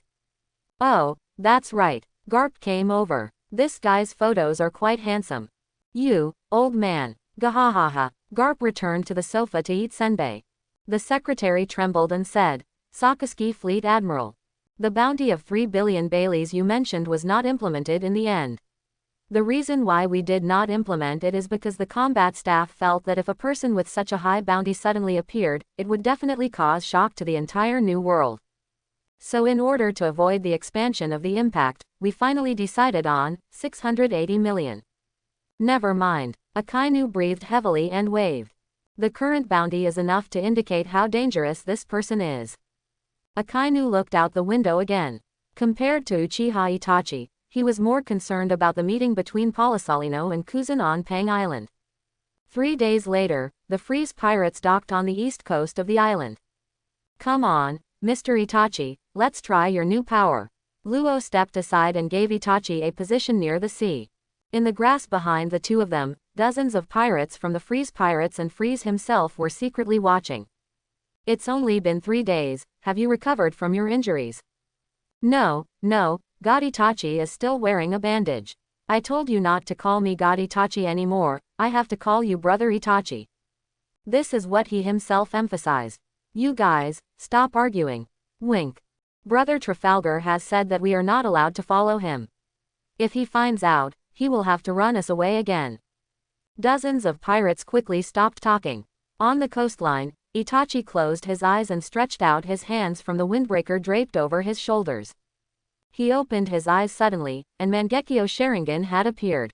The Susanoo skeleton is rapidly covering his body, gradually evolving into the form of a half-length Karastengu wearing armor. Itachi clenched his right hand, and the armed haki appeared. He concentrated all his strength, and Susan's right hand in the form of Karasushi Tengu was gradually wrapped by the flowing haki. Itachi pulled out the 10-fist swords, taking his dominance a step further, covering the 10-fist swords at the same time. Luo's eyes lit up when he saw it. Has the domineering winding been able to give the fiery red giant? Under the cover of armed domineering, the 10-fist sword has turned into a black sword burning with fiery red flames and black domineering. Itachi raised his hand and slashed at the sea with his sword, cutting the sea to the bottom with one blow. Bang! What followed was an explosion on the sea surface that was larger than this small island. How handsome, brother Itachi! The pirates who saw this scene couldn't help but jump out of the grass and cheer. While they were cheering, Itachi had also faded away from the Karasutengu form of Susan. He felt his pupil power again and found that turning on the Wutengu form this time really consumed not only his pupil power, but also the chakra. As you said, Luo, the surgical transformation was very successful. Thank you very much. Don't be so polite, Mr. Itachi. We are allies now. Luo smiled. The next plan is to completely solve the problem of your physical endurance. Let's go according to the plan. We will go to Rilkeland first. The Straw Hats and others will go to Dressrosa for a few days first, so they can get familiar with the situation. Just yesterday, Luo had contacted Luffy and others who were heading here. Why do we need to go to Dressrosa first? Wouldn't it be better for everyone to go look for that root fruit together? You give me a break, Straw Hat Master. Real calendar is not what you think. That's a no-no-no zone near the Revolutionary Army. The tentacles of the 4 emperors, the monsters of previous generations wandering in the underground world, and all kinds of villains who rely on the huge underground kingdom to make a living. It's really too chaotic there. If so many people go there, and if you make a big fuss with your character, we won't be able to escape. Taila Nan, I don't care, I just want to go. Just stay there and don't move, I'm going to find you. Usopp took the phone and whispered, Hey, Teroro, I have a question. Do you think Luffy won't cause a scene if the rest of us go directly to Dressrosa? His character can cause trouble 4 times in 3 steps. Before Usopp could finish speaking, Luffy grabbed the phone again. Taila Nan, you wait for me, I will definitely go there to take the risk. Absolutely. Dressrosa has world-famous skewers and barbecue, which should suit your appetite. These were Law's words that finally gave Luffy a corner effect. After that, Luffy was attracted by the barbecue in Dressrosa. In the end, Nami took the call, and after some discussions with Luo, they decided to split up. The Straw Hats first went to Dressrosa to hide and inquire about the current news and situation of Dressrosa. Itachi and Law followed the Freeze Pirates to Rilkeland. After obtaining the root fruit, they quickly went to Dressrosa to join the Straw Hats. At this time Luo called Fleisch over and asked, You told me yesterday that the root fruit has always existed. What's going on? Fleisch blinked and said, It has been 7 years since I went to sea. I will attend every year's Rilkeland Underground Trading Conference. Every year among the devil fruits chosen for trade, the root fruit seems to be there. I don't know why, but Genjin fruit has never been auctioned. Then have you seen this root fruit? Luo asked. Fleisch blinked and thought for a while. When Brother Trafalgar talks about it like that, it seems like I've never seen him before. When Freeze said this, the big pirate next to him Panchi said, Brother Freeze, I remember when I went to the devil fruit auction with you in the first 2 years, the auction of the root fruit ended up being none, right? Itachi asked. Then how do you know where the root fruit is? Oh, this, blink, I'm sure there is. We received the list of main trading items from the trading conference 2 months ago before we even arrived at Fishman Island. Fleisch said, and the younger brother brought him a piece of white paper. Just when Luo was about to wonder why it was white paper, Fleisch struck a match and dried the white paper bit by bit, and the activity page appeared. Freeze explained, the trade posters are delivered to the black market merchants near Rilkeland every year. Under normal circumstances, we do not receive the posters. But just this year a buggy delivery company appeared on the sea, blink of an eye. The list of the Rilkeland Trading Conference was delivered to us via Buggy Express. Luo tilted his head slightly as he listened. Buggy, isn't that the fool who was in the war? Still a trainee crew member of One Piece. Itachi said. To be able to establish express delivery on such a dangerous sea, this person's strength must be extraordinary. Is it very strong? I can't tell clearly, maybe it's hidden deep inside. Luo shrugged. Then Fleisch swept the match across the entire white paper, and the transaction poster appeared completely in front of them. The poster has a trading list of various items, various unknown secrets, dangerous medicines, destructive weapons banned by government orders, and even slaves, mermaids. The column on the far right is the 12 devil fruits. Among the 12 devil fruits, the root fruit is indeed ranked at the bottom. Brother Trafalgar, the root fruit is indeed still there. Blink, Fleisch said, pointing to the last one on the devil fruit. I know, it looks like there are only 6 days left before the start. Luo was about to go back and pack his things. Master Itachi, let's go. Brother Trafalgar, I can already see it. Drive another 200 kilometers and we will be there. In the blink of an eye. Because of the use of ultra-long sight, Frieza's eyes were so tired that he could no longer open them. Brother Fleisch is right. Panshi looked at the eternal pointer pointing to Rilkland and looked around the surrounding sea. He could also feel that it was becoming more and more familiar. Just after they continued sailing for about 10 kilometers, Weasel and Luo suddenly discovered that there were at least hundreds of ships in this sea area. At this moment, these ships have fallen into a big melee. What is going on? Itachi asked confused. Luo only knew that Rilkeland was an underground kingdom, but he didn't know what the situation was. When Panshi saw that this posture was so tense, he hurriedly shouted, "Young boys, prepare to fight." Hey, are we going to fight before we figure out what the situation is? Luo looked at the scale of the melee, which was already comparable to a large naval battle. Brother Trafalgar, you don't know something. Panshi told Itachi and Luo. Every year when the trading conference in Rilkeland comes, all the underground traders in the entire New World will flock towards this large amount. Although there is a huge gang that plays a ruling role on the island of Rilkeland, they are only responsible for maintaining order after entering Rilkeland and do not care about the outside of the island at all. At that time, all ships that come here with treasures and ships without treasures will start a fight. Then why did you come here to trade so many times? Itachi asked. Through getting along with these crew members in the past few days, Itachi has determined that although they have cruel pirate habits, they don't have any deep intentions towards their own people and their combat effectiveness. After Itachi knew about his bounty, Luo gave Itachi a general introduction to the threat mechanism represented by the bounty. On this ship, not to mention the pirates below, just the Captain Freeze, his combat effectiveness is probably at the level of a bounty of 50 to 60 million. Well, the reason why we can come to Rilkeland every time is because of Brother Fleisch. Panshi said. Every time we arrive at Rilkeland, Brother Fleisch will install coated bubbles on the boat, and then activate his ultra-microscopic vision to observe the currents on the bottom of the sea. We will drill to Riel through the currents on the bottom of the sea. Calendar entrance and then into town. It's the same when we come out, we will be the first to run away. After listening to Pengzai's words, Itachi and Luo looked at each other, with helplessness written on their faces. A ship is coming this way.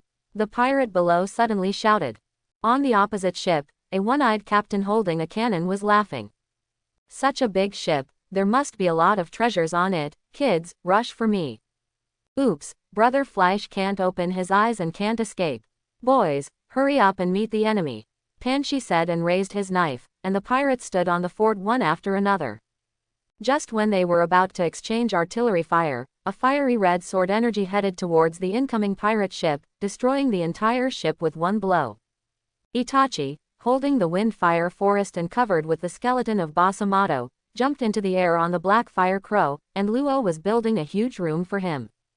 The two quickly changed positions with the pirate ship crewmen fighting in front of Frieza's fleet.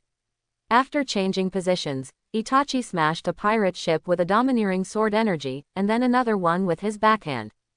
With a few slashes, the pirate ship in front was cleared. On the pirate ship they changed places on, the pirate had also been cut in half by Luo. You guys. The pirate captain immediately recognized Luo as a former 7 warlords of the sea. You did this to my crew. Laozi has a bounty of 100 million. Before he even started to show off his devil fruit abilities, Law had already launched a gamma ray plus transposition blow that severely injured him and left him unconscious. Panshi and the pirates went crazy when they saw this scene. They thanked Itachi and Luo frantically sent a speedboat to pick up the treasure from Itachi's broken ship. As a result, in the end, apart from the 3 murlocs that Weasel insisted on letting go and the 7 slaves who stayed on the ship to open their shackles, Panshi and the others also obtained treasures that could fill half of the deck. We're getting rich, we're getting rich. Panshi looked at these treasures infatuatedly. I still can't help but want to call you God Itachi. Wink. Fleisch half knelt down to Itachi as if he wanted to confess. Itachi didn't look at him and walked to Luo's side. That's fine. If we auction the root fruit, we will have capital, and we won't have to spend their money anymore. Yes, we. Before Luo finished speaking, Itachi's Sharingan appeared. Enemy attack. After he put down these 2 words, the black fire crow appeared in the seal and rushed into the air. Luo yelled desperately from below, "Hey! Master Itachi, it's faster to use my ability to get close to the enemy." Hearing this, Weasel turned back and caught up with Luo. "Sorry, forgot. You reacted too quickly." Luo had beads of sweat hanging on his head. After another fierce battle, the Freeze fleet obtained treasures that could fill the deck, and they successfully entered the town of Rilkeland. As soon as he entered the town, Luo couldn't help but sigh. I didn't expect it to be of this scale here. I saw that the city wall of this town was about 100 meters high and surrounded the entire island. Every 100 meters there were large caliber heavy artillery, and every 50 meters there was a repeating heavy machine gun that was rare on the sea.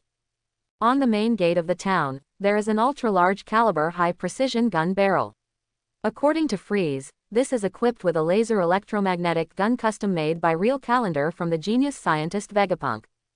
This scale is already comparable to Marine headquarters. After entering the town, Itachi and Luo discovered that the place was far more dense than they had previously imagined.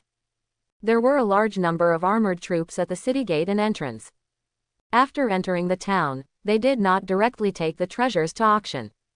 Instead, they docked all the pirate ships on the river surrounding the city on the island, and the armored troops uniformly used video phone bugs to take pictures, take photos, make them into faxes and exchange them into rand coins of equal proportion to the town.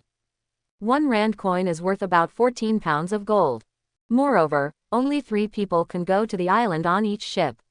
These 3 people also need to purchase the uniform black robes and masks of the armored forces to conceal their true identities and ensure the security of the transaction.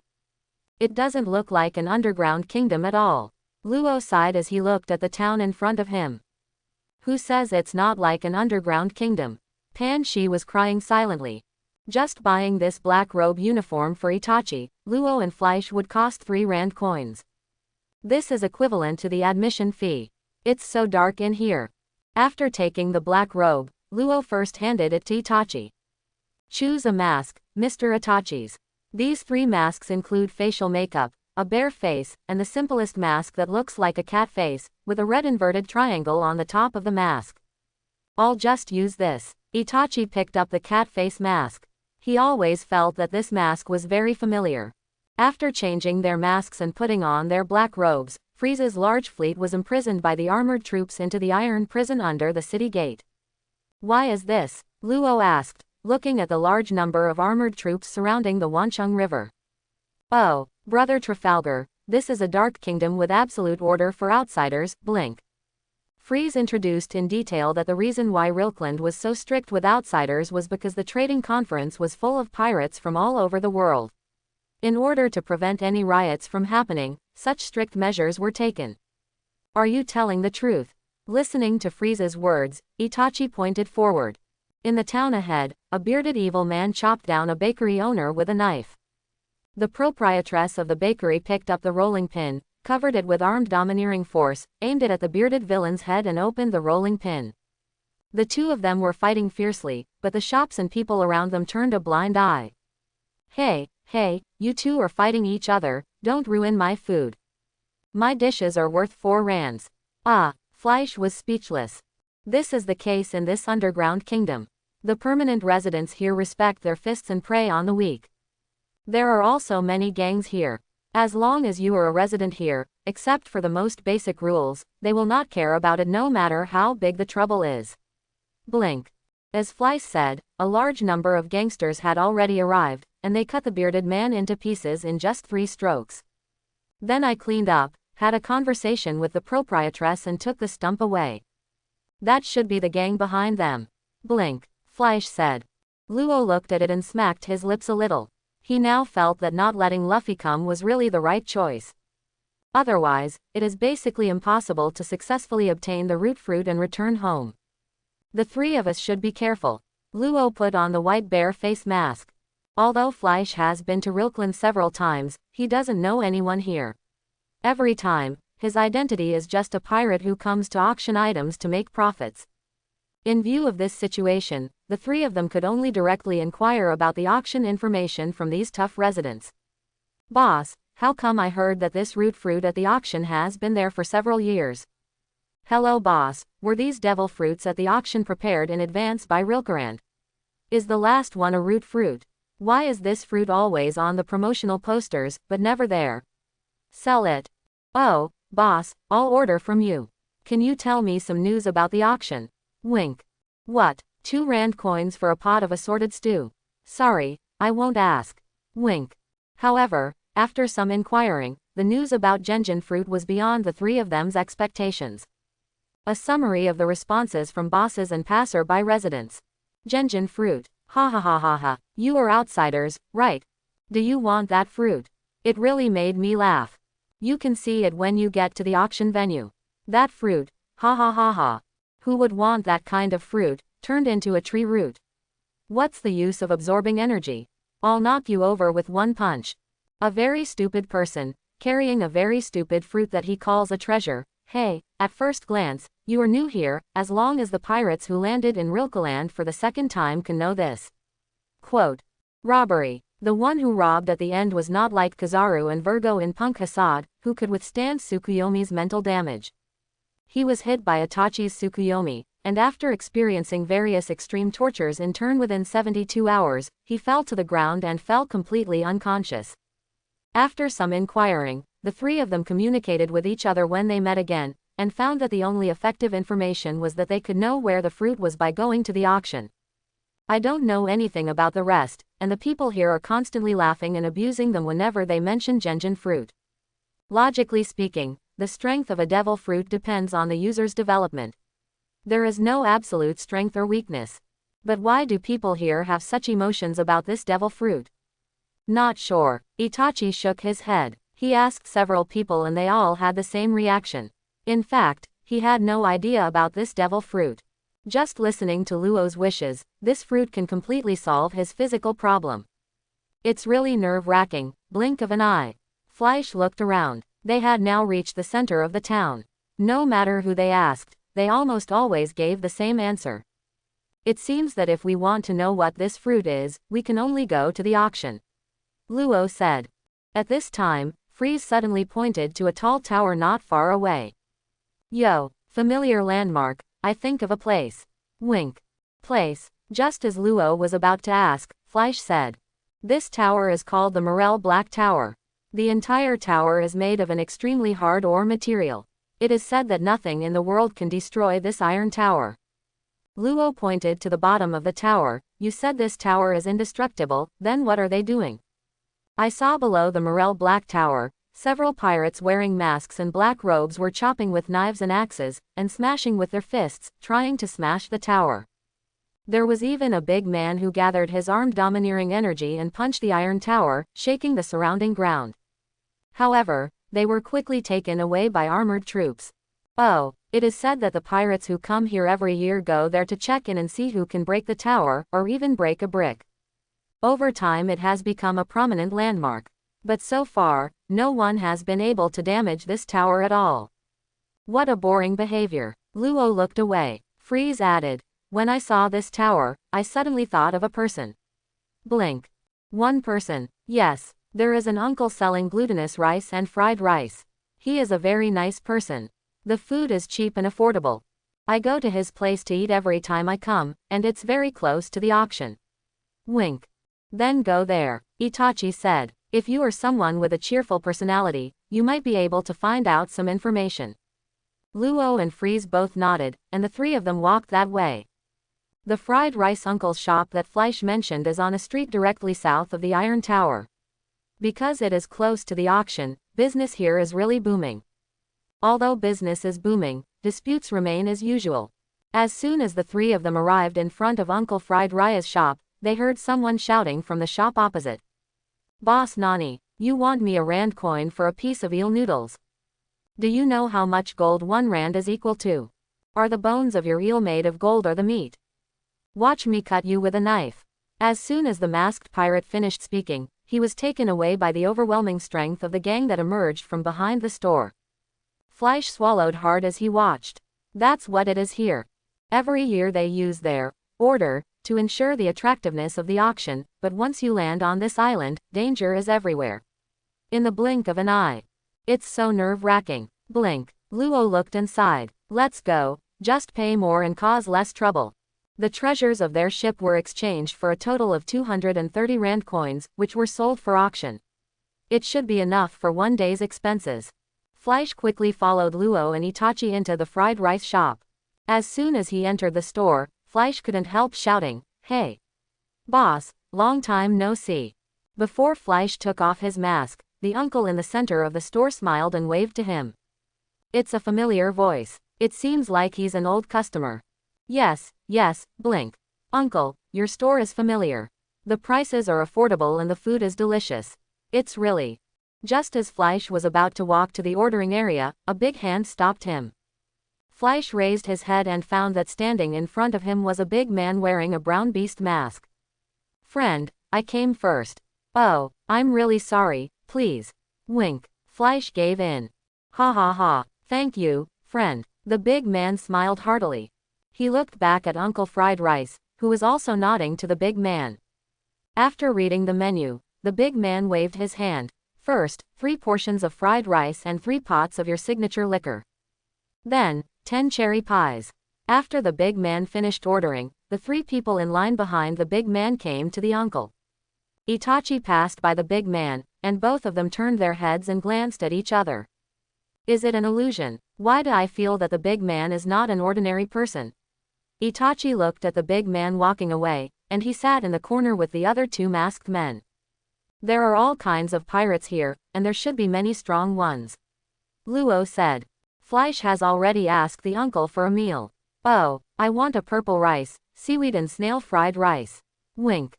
Brothers, what do you want? Fleisch asked Luo and Itachi. Luo has specifically emphasized that they are people who have just been on the world news, so don't call them directly here. I want a meal like his. Luo glanced at the menu. Itachi also looked at the menu and asked, are those 3-color balls made of glutinous rice? That's right, little brother. The uncle said with a hearty smile. Okay, give me one. Okay, a total of 0.5 rand coins. Although Fleisch still felt pain after hearing this, it was equivalent to the price of 6 or 7 kilograms of gold, but in this dark place, the uncle's things were still affordable. After ordering, Luo gave Fleisch a look. Fleisch quickly asked, Oh uncle, do you know the root fruit? As soon as these words came out, half of the surrounding pirates looked at Fleisch. They all ate with their masks half covered on their faces, and they couldn't help laughing when they heard this. Hey, are you new here? It's so funny that there are still people asking about that kind of fruit. However, the uncle's cheerful smile calmed down. No. Why did you remember to ask about that fruit? Oh, uncle, that's it. Before Fleisch could finish speaking, Luo took over. He said that they had seen the promotional posters of Raland before and found that the root fruit had been there for several years. They were just curious about what was going on with this fruit. Was it too expensive or for some other reason it had not been auctioned? After Luo asked, Uncle Fried Rice let out a sigh of relief. Not only has it not been sold in recent years, this fruit has already existed since the beginning of Raland's establishment. It hasn't sold in 50 years. As Uncle Fried Rice said, the 3 of them were stunned. Then what's the reason? Itachi asked. The Fried Rice uncle stretched out his hand and pointed out along the door of the shop. Looking from here, he could see the auction at the end of his field of vision. Look there, there's someone there. The uncle was pointing at an old man leaning on the long and wide steps of the auction house. The old man's clothes were in tatters and his hair and beard were long. Although he was standing, he was almost as tall as a squatting child in his teens. Just like a rickety dwarf. The so-called auctioneer of Genjinguo is him. At the same time, on the top floor of Morel's Black Tower, a secretary with a curvy figure gently opened the door to the top floor office. Directly opposite the office door, in a dark corner, on the boss's chair behind the huge desk, an old man with fire scars on his face and iron hook prosthetics on his hands opened his eyes like animal pupils. "Boss, that adult is here." The gentleman who was the secretary spoke in an emphatic tone. "Well, I understand, let him in." The old man's tone was very vicissitudes of life. "Please." The secretary extended his hand to greet the person behind him. Standing behind the secretary, the man wearing a dark green cloak and coat nodded slightly. "Long time no see, old man." The man in a dark green cloak and coat walked into the office. A series of red square tattoos on his left cheek were faintly visible in the dim light. "Yeah, long time no see." The old man stood up. In stark contrast to his old face, was his unusually burly figure under his suit. "Your territory is so close to mine now, and you don't even have time to visit me. It's really hurtful." The man in the dark green cloak and coat smiled. "Yeah, who would have thought that right next to the Revolutionary Army, there is actually the core figure of the previous generation of Marine hidden." "Don't say that, it's already a thing of the past." The old man laughed, and the fire scars on his face trembled. "Even the old guy Sora is about to retire. Now the world belongs to those brats from the past, and this era does not belong to me. The person who can set off the wave of the times now is you." The old man pointed his prosthetic hook at the man wearing a dark green cloak. "Monkey D. Dragon. The world's most vicious criminal." Long smiled. After he and the old man looked at each other for a moment, they didn't mention the matter again. He asked the old man, "Where is that old friend? Is it still the same as before?" "Yes." The old man sighed, as if that sigh came from 100 years ago. He pressed the switch on the office, and the interior of the Morel Black Tower on the office floor turned into a transparent mirror. "From here, you can overlook the entire Rilkeland." The old man pointed to the corner of the auction floor. "That guy has been there for how many years? Are you still waiting for someone who can pass his test?" Long looked intently. Just 10 years ago, he came to the old man. Unfortunately, he failed the test. "Yeah, he's been waiting too long. Since he was in his prime, he dragged his crippled lower body to crawl to Rilkeland and established this underground kingdom with me." There was a trace of sadness in the old man's eyes. "He's too stubborn." Long's eyes also showed a trace of sadness that was almost sad. With his current appearance, who would have thought that at that time, he would be one of the most vicious pirates in the world like rocks. He is already an ember in the wind. Maybe he can no longer wait for the person he is waiting for. The old man turned off the mirror on the office floor, and the surrounding area turned into the dark bricks of Morel's Black Tower. Long has also entered the topic. "I came to you this time mainly for two things." The old man was sitting upright, with the iron hook prosthetic leg resting on his chin. He smiled and said, "When you say something like this, you usually ask for help." Long smiled and continued, "The first thing is that now we are about to enter the World Conference period. At that time, the kings of all the countries that have joined the world government will go to the Holy Land and Mary Joa will attend the World Conference." A firm cold light appeared in Long's eyes. "This is our opportunity." After hearing this, the old man thought for a moment and finally nodded. "There is no need to mention the following requirements. Rilkeland will provide you with the greatest weapon assistance." "Thank you." Long bowed to the old man. "The second thing is, our intelligence department has observed that a new world's 4 emperors fleet is heading towards Rilkeland." Uncle Fried Rice slowly told the three of them. The uncle is 57 years old this year. When he was 7 years old, he was exiled to this island with his parents who were both listed as criminals. At first, this island was a barbaric land with nothing. It was used by the previous government to exile prisoners who had committed unpardonable crimes but were too powerful to be killed easily. However, later, a group of very powerful prisoners survived on the island. They gradually transformed the island, and finally turned the island into an underground kingdom specially set up for those exiled prisoners. Later, the size of the underground kingdom grew stronger and stronger, and finally the current Raland was formed. The rickety old man who worked at the trading house was one of the powerful criminals who once built this island together. But unfortunately, I don't know his name. When I was little, I often heard him call himself the Atoner. He said he survived just to atone for the painful experiences in the past. After building the island, he became like that. The fried rice uncle pointed at the dwarf old man in the distance. Since the completion of the construction of this island, the dwarf old man seems to have changed. He only has one sentence every time he meets people. Do you want root fruit? I have root fruit here. If you want it, you have to pass my test first. Starting from the group of prisoners who made this building and this island suitable for human habitation, to every person who landed on this island, he asked the same questions over and over again. However, every time someone actually sat in front of him and asked him what the test was, he would always shake his head and say after touching that person for a few minutes, "Unfortunately, you failed the test." Over time, everyone on the island was disgusted by him. The blood and sweat he had put in to build this island were gradually forgotten. Gradually, he became the person everyone on the island laughed at.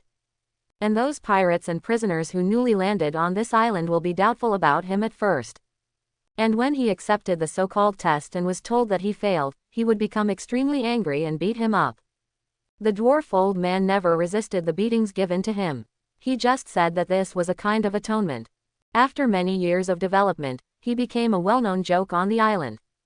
Later, as a prank, the trade fair included his roots in the auction list. Every time it is distributed to pirates who have landed on this island before, it will cause the pirates to laugh constantly and think of the familiarity with Raland. So, this is what you see, the source of the root fruit. When Uncle Fried Rice told the three people these things, there was no smile on his face, but instead there was endless sadness. The three of them couldn't come back to their senses for a long time after listening. I only thought that the Genjin fruit was on this island and could be obtained through auction. I didn't expect that there would be so many things behind this fruit. Luo looked at the rickety old man in the distance. Master Itachi, I mishandled the information. If this is the case, we may not be able to get the root fruit. Do you want to get that fruit? Uncle Fried Rice smiled helplessly. It's useless. No matter what the power of that fruit is, whether you beg him, snatch it from him, beat him to death to threaten him to hand over the fruit, or follow him to search for traces of the fruit, neither can be obtained. It seems that there is only one way to get that fruit, and that is to pass his test. Listening to Uncle Fried Rice's words, Itachi also looked at the rickety old man. At this moment, several pirates were already approaching the rickety old man. The rickety old man raised his eyelids with difficulty. His flesh had collapsed into his eye sockets, revealing only a pair of dark eyes. Do you want root fruit? I have root fruit here.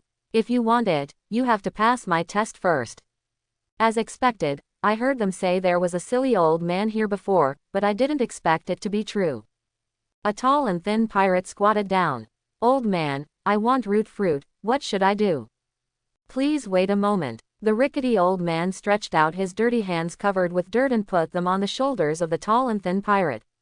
This made the tall and thin pirate feel disgusted. But after only a moment, the rickety old man shook his head. Unfortunately, you failed the test. The tall and thin pirate's expression changed when he heard this. Smelly old man, you are really playing tricks on me, right? He flew up and kicked the old man in the chest, then kicked the old man away. The rickety old man groaned in pain, and there was blood on the corner of his mouth. Several pirates stepped forward eagerly. It's just like they said, he's just a lying, stupid old man.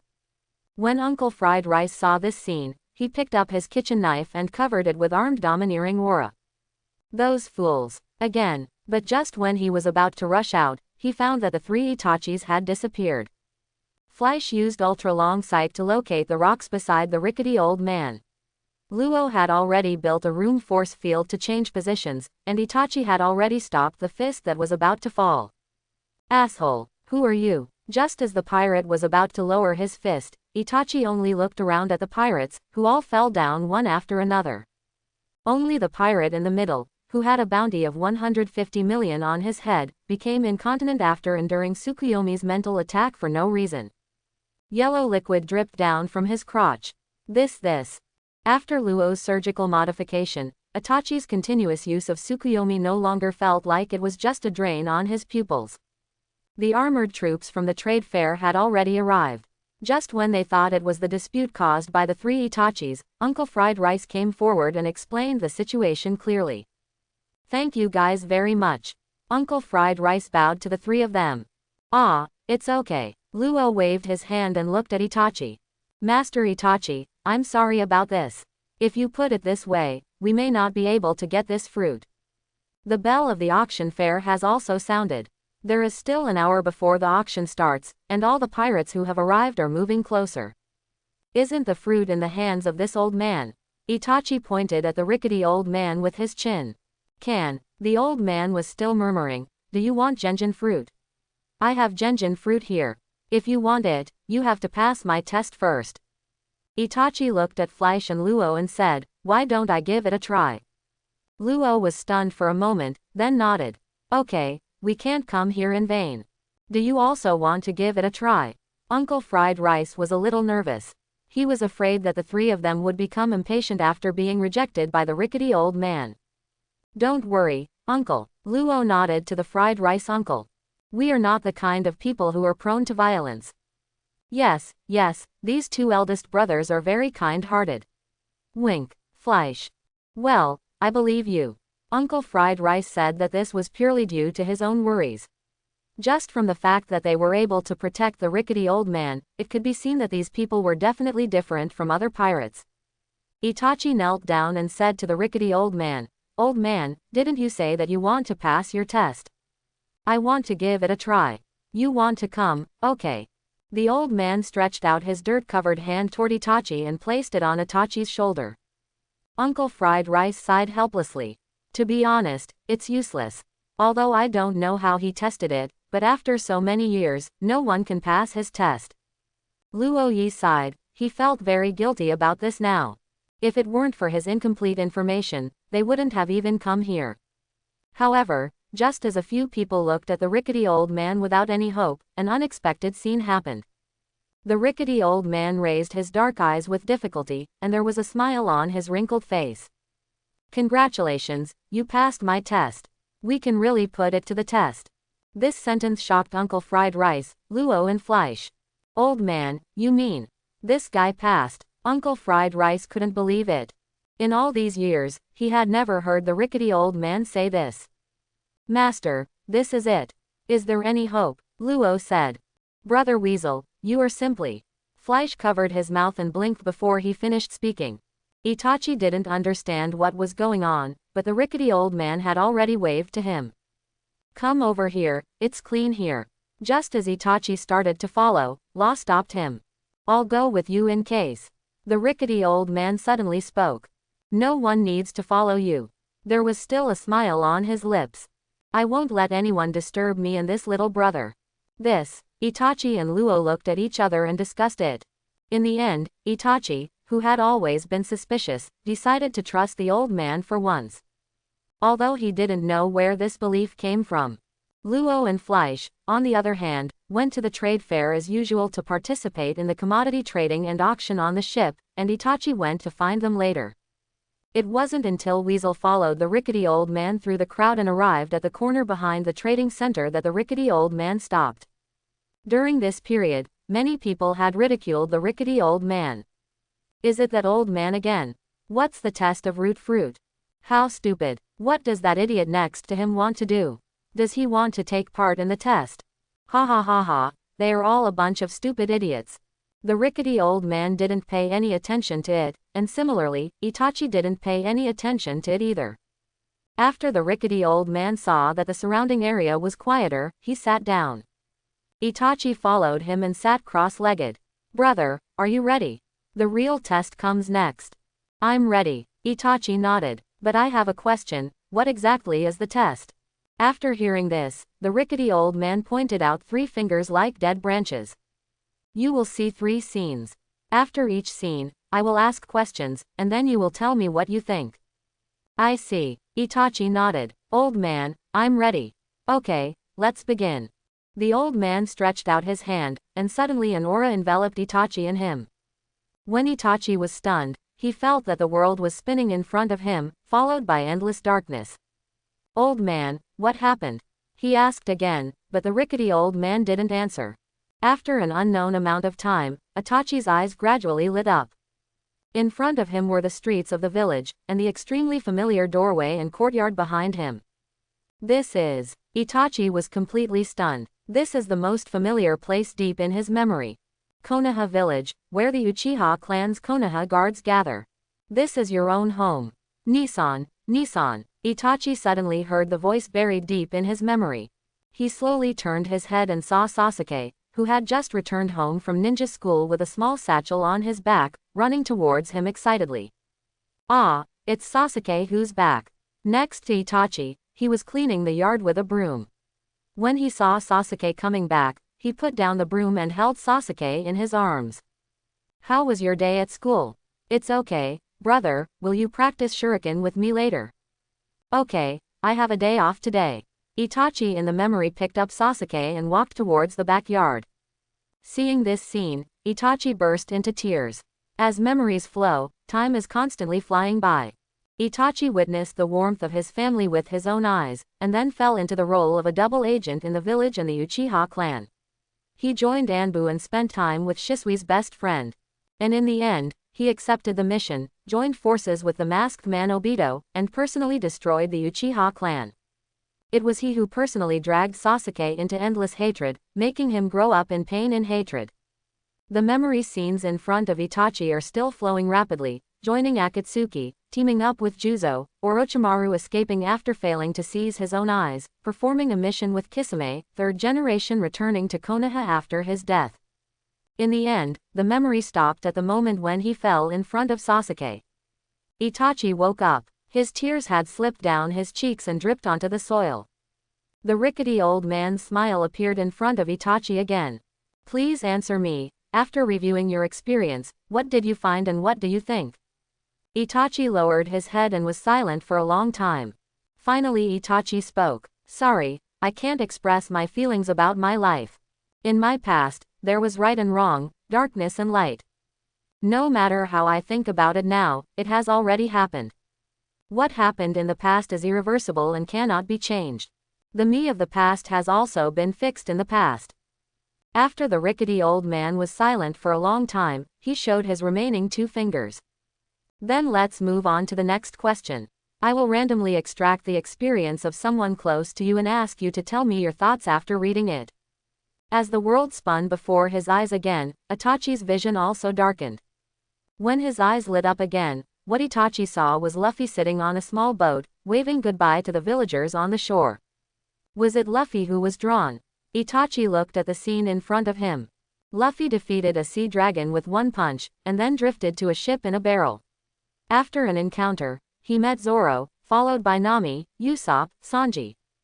Together they go upstream and enter the Grand Line, the falling snow of the Drum Kingdom, the giant goldfish, Alabasta, the Sky Island, the Water City.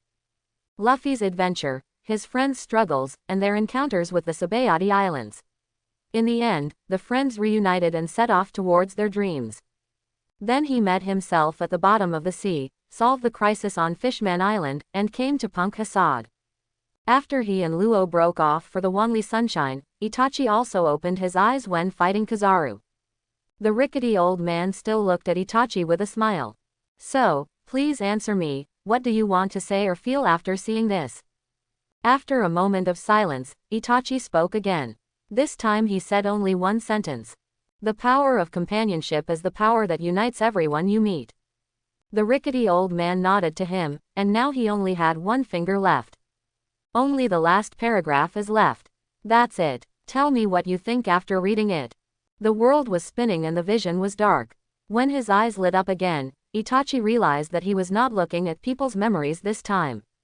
This time he was above the clouds, overlooking the entire world. Changes over hundreds of years, the rise and decline of kingdoms, the re-emergence of coalition governments in the world, and the ups and downs of the pirate era. The intertwined battles between major forces, the rise and dominance of generations of heroes. Also, people all over the world are in dire straits and wars are raging. The ugly face of the world ruler, the cruelty of the heroes. This information seemed to pass by Itachi's eyes in just an instant, and it seemed like a long river flowing drop by drop in front of Itachi's eyes. After his eyes settled, the rickety old man had retracted all his fingers.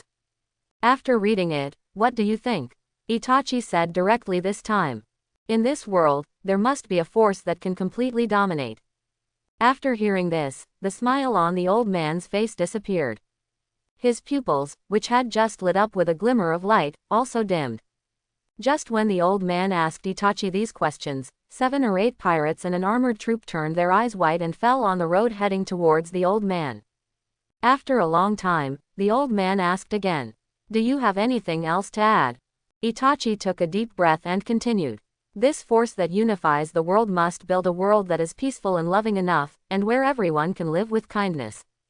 Otherwise, no matter how absolute the strength of this force, it will eventually be overthrown. The rickety old man had originally planned to get up, but when he heard these words, he felt like he was struck by lightning and sat limply on the ground. "Old man, are you okay?" Itachi wanted to help the old man up, but he found that the old man was not moving at all. After the rickety old man stared at Itachi blankly for a long time, he squeezed out a cry from his dry throat that seemed to come from hundreds of years ago. Immediately, the old man knelt down in front of Itachi with a plop. "Old man, what are you doing?" Just when Itachi was about to help him up, the rickety old man cried angrily. "Uchiha Itachi." Itachi was shocked. He didn't understand why the rickety old man knew his name. "I already understand your past and your views on the future. Here, I want to say something, I'm extremely sorry. As a burden bearer who has carried endless darkness and carried everything on himself to move forward alone, I am extremely sorry for you. Now, you will once again bear an extremely heavy fate." "Old man, I don't understand what you mean." Itachi shook his head. However, the rickety old man ignored Itachi's doubts and raised his head. The dark eyes were already emitting light like black gems. "You have passed the test below, and the fruits will be yours soon." "No, no." The rickety old man shook his head repeatedly. "It is necessary for me to tell you the real name of your so-called root fruit. To be honest, this so-called root fruit is not a devil fruit at all, nor is it called a root fruit. We've always called it the spirit of the tree world." The spirit of the tree world. While Itachi was still confused, the rickety old man had already jumped into the sky. Just when Itachi was astonished as to why this body could still jump to such a height, the rickety old man's black gem-like eyes stared at Morel Black Tower. He stretched out his hand, and a black-red domineering energy was wrapped around his hand. He waved violently, and a lightning-like domineering force rose into the sky and landed on the Morel Black Tower, easily tearing the extremely solid Black Tower in half. Inside the office on the top floor of Morel's Black Tower, the fire-scarred old man who was discussing with Long was just about to ask his secretary to see him off when a domineering force descended from the sky and split his desk in half. The domineering force continued downwards, and almost instantly the entire Morel Black Tower collapsed like a split. "This is..." The fire-scarred old man and Long looked at each other in shock, and they suddenly realized what had happened. "That old guy, have you found someone who passed his test?"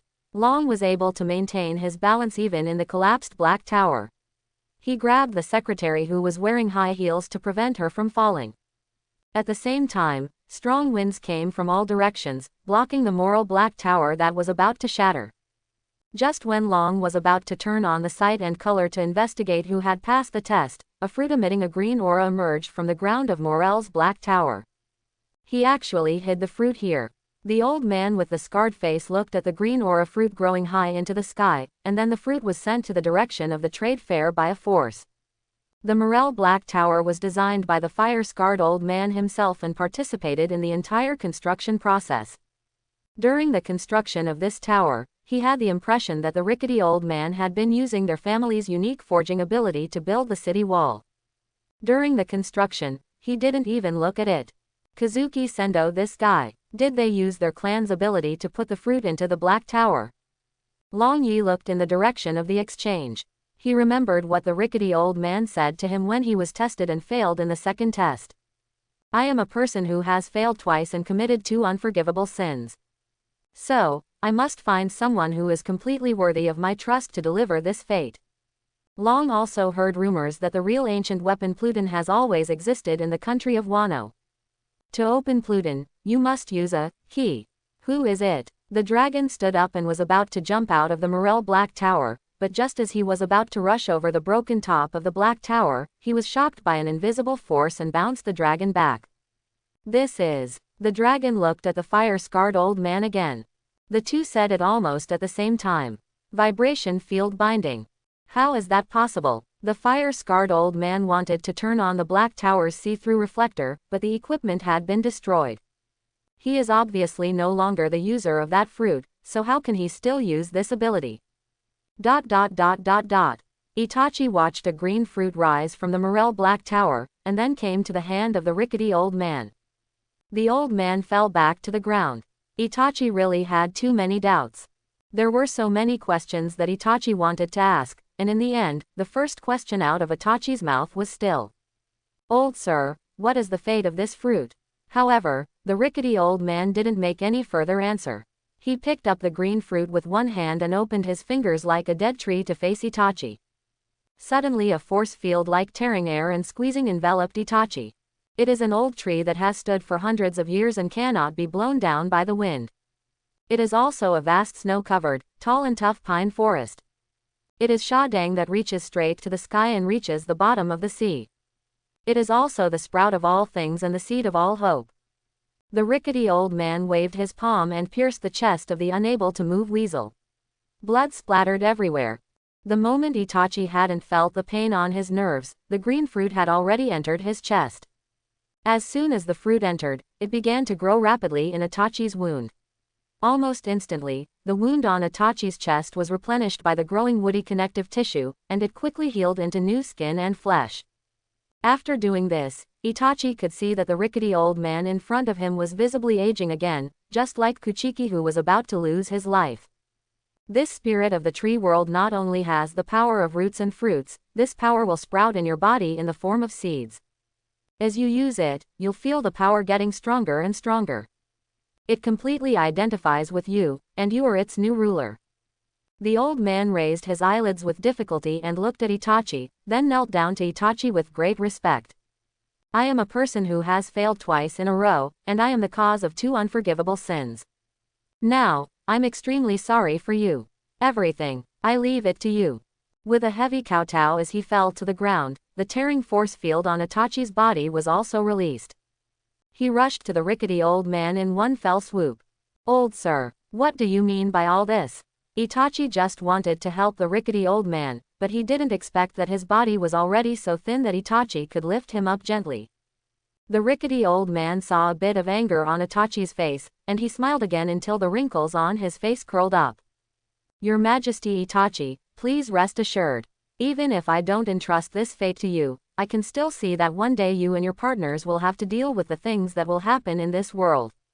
Destiny cannot determine a person's final direction, but a person's direction can determine his final destiny. By the way, Lord Itachi, there is another very important thing. The rickety old man didn't care about Itachi's various questions and took out a black metal token tremblingly from his arms. If you are lucky enough to go to Wano country, please help me complete 2 personal matters. Private affairs, Wano country. Itachi had heard Robin and Brook talk about this place. When Itachi said that his hometown was the land of fire, both Robin and Brook mentioned the land of Wano. The rickety old man pushed the token gently, and it naturally flew into Itachi's black robe. You hold this token. If my descendants see this token, they will know the authority of this token.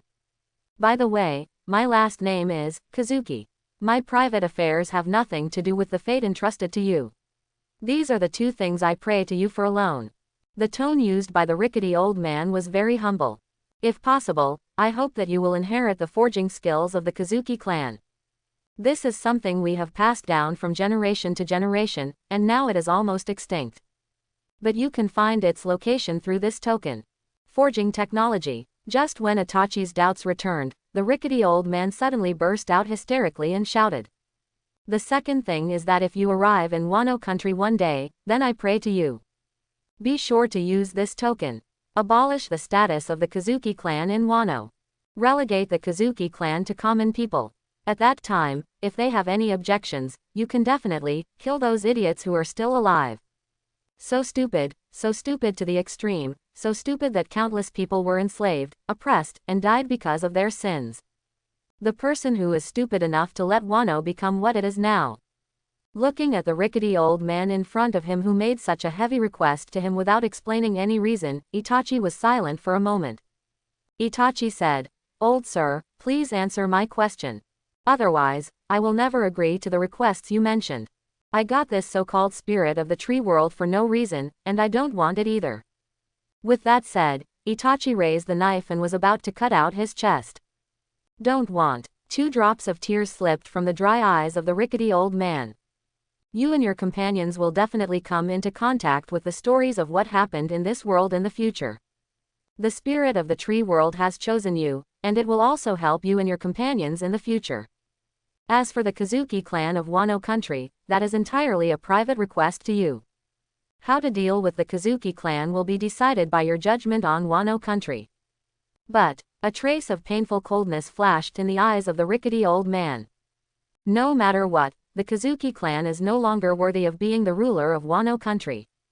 Lost inheritance, lost mission, lost faith, lost everything. No more worthy. Those people are no longer worthy. The rickety old man turned around slowly and walked hard into the dark shadows. "Please forgive me, Lord Itachi. I cannot explain to you the fate entrusted to you. I am extremely sorry. I still have a little bit of energy left. I am going to do one last thing for you, the new inheritor of the tree world spirit. If one day you arrive there, I believe you will know your destiny. At that time, I will convey everything to you who have already touched the door to the new world." As the rickety old man's steps became more and more staggering, the air in front of him seemed to be torn apart. Gradually, the rickety old man completely disappeared into the darkness. When the rickety old man said these words, the physical force field restraint created for Itachi was also lifted again. ... Everyone in the auction house heard the huge vibration just now. After the host wearing a clown mask had an exchange with the armored guards, the clown host spoke again in his unique and slightly funny tone. "Friends, there were just some minor incidents that had nothing to do with us. Please don't worry too much. Auction, continue." With that said, the clown continued to display the main auction item of this auction, a total of 23 devil fruits. The fruit on Frieza's ship was also on the auction block. It was confirmed that the fruit brought by Frieza and the others was a shield fruit. In the spectator seats off the court, Frieza was explaining to Luo. "At every auction, the most important and priority treasures will be auctioned first. Secondly, just like some of the medicinal materials and jewelry on our ship and the treasures we snatched, they will be sold through the Rand Coin Free Trade Fair after the auction. Here, after every sale and purchase, they take away 10 percentage points." 10%. Luo Xin said the commission was really high. "Yes, but there is nothing we can do. After all, in the entire new world, this is the only place where fair trade can occur. If it is a one-way transaction between pirates and pirates, then there is no need to trade." Blink. Frey. C said. At this time, the man wearing a black mask beside Luo spoke. "Yeah, otherwise they wouldn't be called the black market for nothing." Luo looked at this man. He sounded very young. He was also wearing a mask and a black robe. However, what made Luo feel a little strange was that even though he was wearing a black robe, this man still had a black gentleman's hat on his head. At first, Luo thought this was a symbol of this man's aristocratic status, but what was strange was that there was a pair of adventure goggles stuck on the brim of this gentleman's hat. Just as Luo was sizing up this man, Itachi had quietly sat down next to Fleisch. "Brother." Fleisch poked Luo, and Luo discovered that Weasel had returned. "So fast," Itachi hummed. Then, finally, Itachi didn't speak, he nodded towards Luo. Luo understood immediately, but Itachi suddenly said, "It's different from what I originally thought. It's not what you said. Isn't it that thing?" "What is that?" "Similar in nature." Itachi didn't say much. After he and Luo looked at each other, Luo understood what Itachi meant. "This is not the place to say that. Surrounding them, there were countless pirates who were paying attention to the auction. After the transaction is completed, we can retreat, Luo said. On the field, as the clown host explained and cheered again and again, the auction for the shield fruit had entered the bidding stage. According to the illustrated book, after eating this fruit, the ability user can turn any part of the body into a shield. If it can be awakened, it can even use any surrounding objects as a shield to strengthen defense and attack. Captains, why don't you prepare such a reliable fruit for your combatants? Come on everyone, the auction time has come. The starting price is 3 rand coins, and the minimum price increase is 1 rand coin. Before the clown host finished speaking, someone was already raising signs. I'll give you 3. 3. I'll give you 4. This friend will give you 4. I'll give you 5. 6. I'll give you 7. I'll give you 10. I'll give you 12. Just as everyone was bidding, a big man sitting in the center of the hall stretched out his hand covered with gemstones from his black robe. I'll give you 1,000. As soon as he said this, all the pirates in the hall looked at him. Luo and Itachi also noticed that this big man was exactly the big man with the brown beast mask they met at the fried rice restaurant. This guest, the humor and joking on the clown host's face disappeared instantly, and he pointed his finger at the big man. Are you really going to ask for 1,000? Ha ha ha. Yes, it will be over if we don't bid. But what you have to pay attention to is that the price of 1,000 rand coins I mentioned is not just for this one devil fruit. Do you think so, Ariel? The big man's outstretched palm suddenly clenched, and white and transparent round waves appeared in his hand. Wait, that is Junjun fruit. Before the pirates could be stunned, the big man shattered the surrounding air, and a crack spread directly from the trading center to the city wall in the distance. With the rupture of the air, the earth was directly shaken open. While the clown host was still in shock, he and a dozen pirates in the front row were already torn apart by the powerful air, and the air was torn apart. At the same time, the old man with a scarred face who was on the second floor of the exchange had already made eye contact with the big man. Marshal D. Teach, it's really you. Ha ha ha. Ariel, I've heard of your name for a long time. Blackbeard took off his beast mask, shocking all the pirates present. This is the 4 emperors of New World, Blackbeard. Why is he here? Blackbeard still laughed wildly when he heard this. Ha ha ha, did you hear that, Ariel? They asked me why I was here. I would rather ask you, as a marine general of the previous generation, how could you hide here and engage in such a business? Blackbeard said, and a shock wave rushed towards the fire-scarred old man. I hope everyone will support it and subscribe more.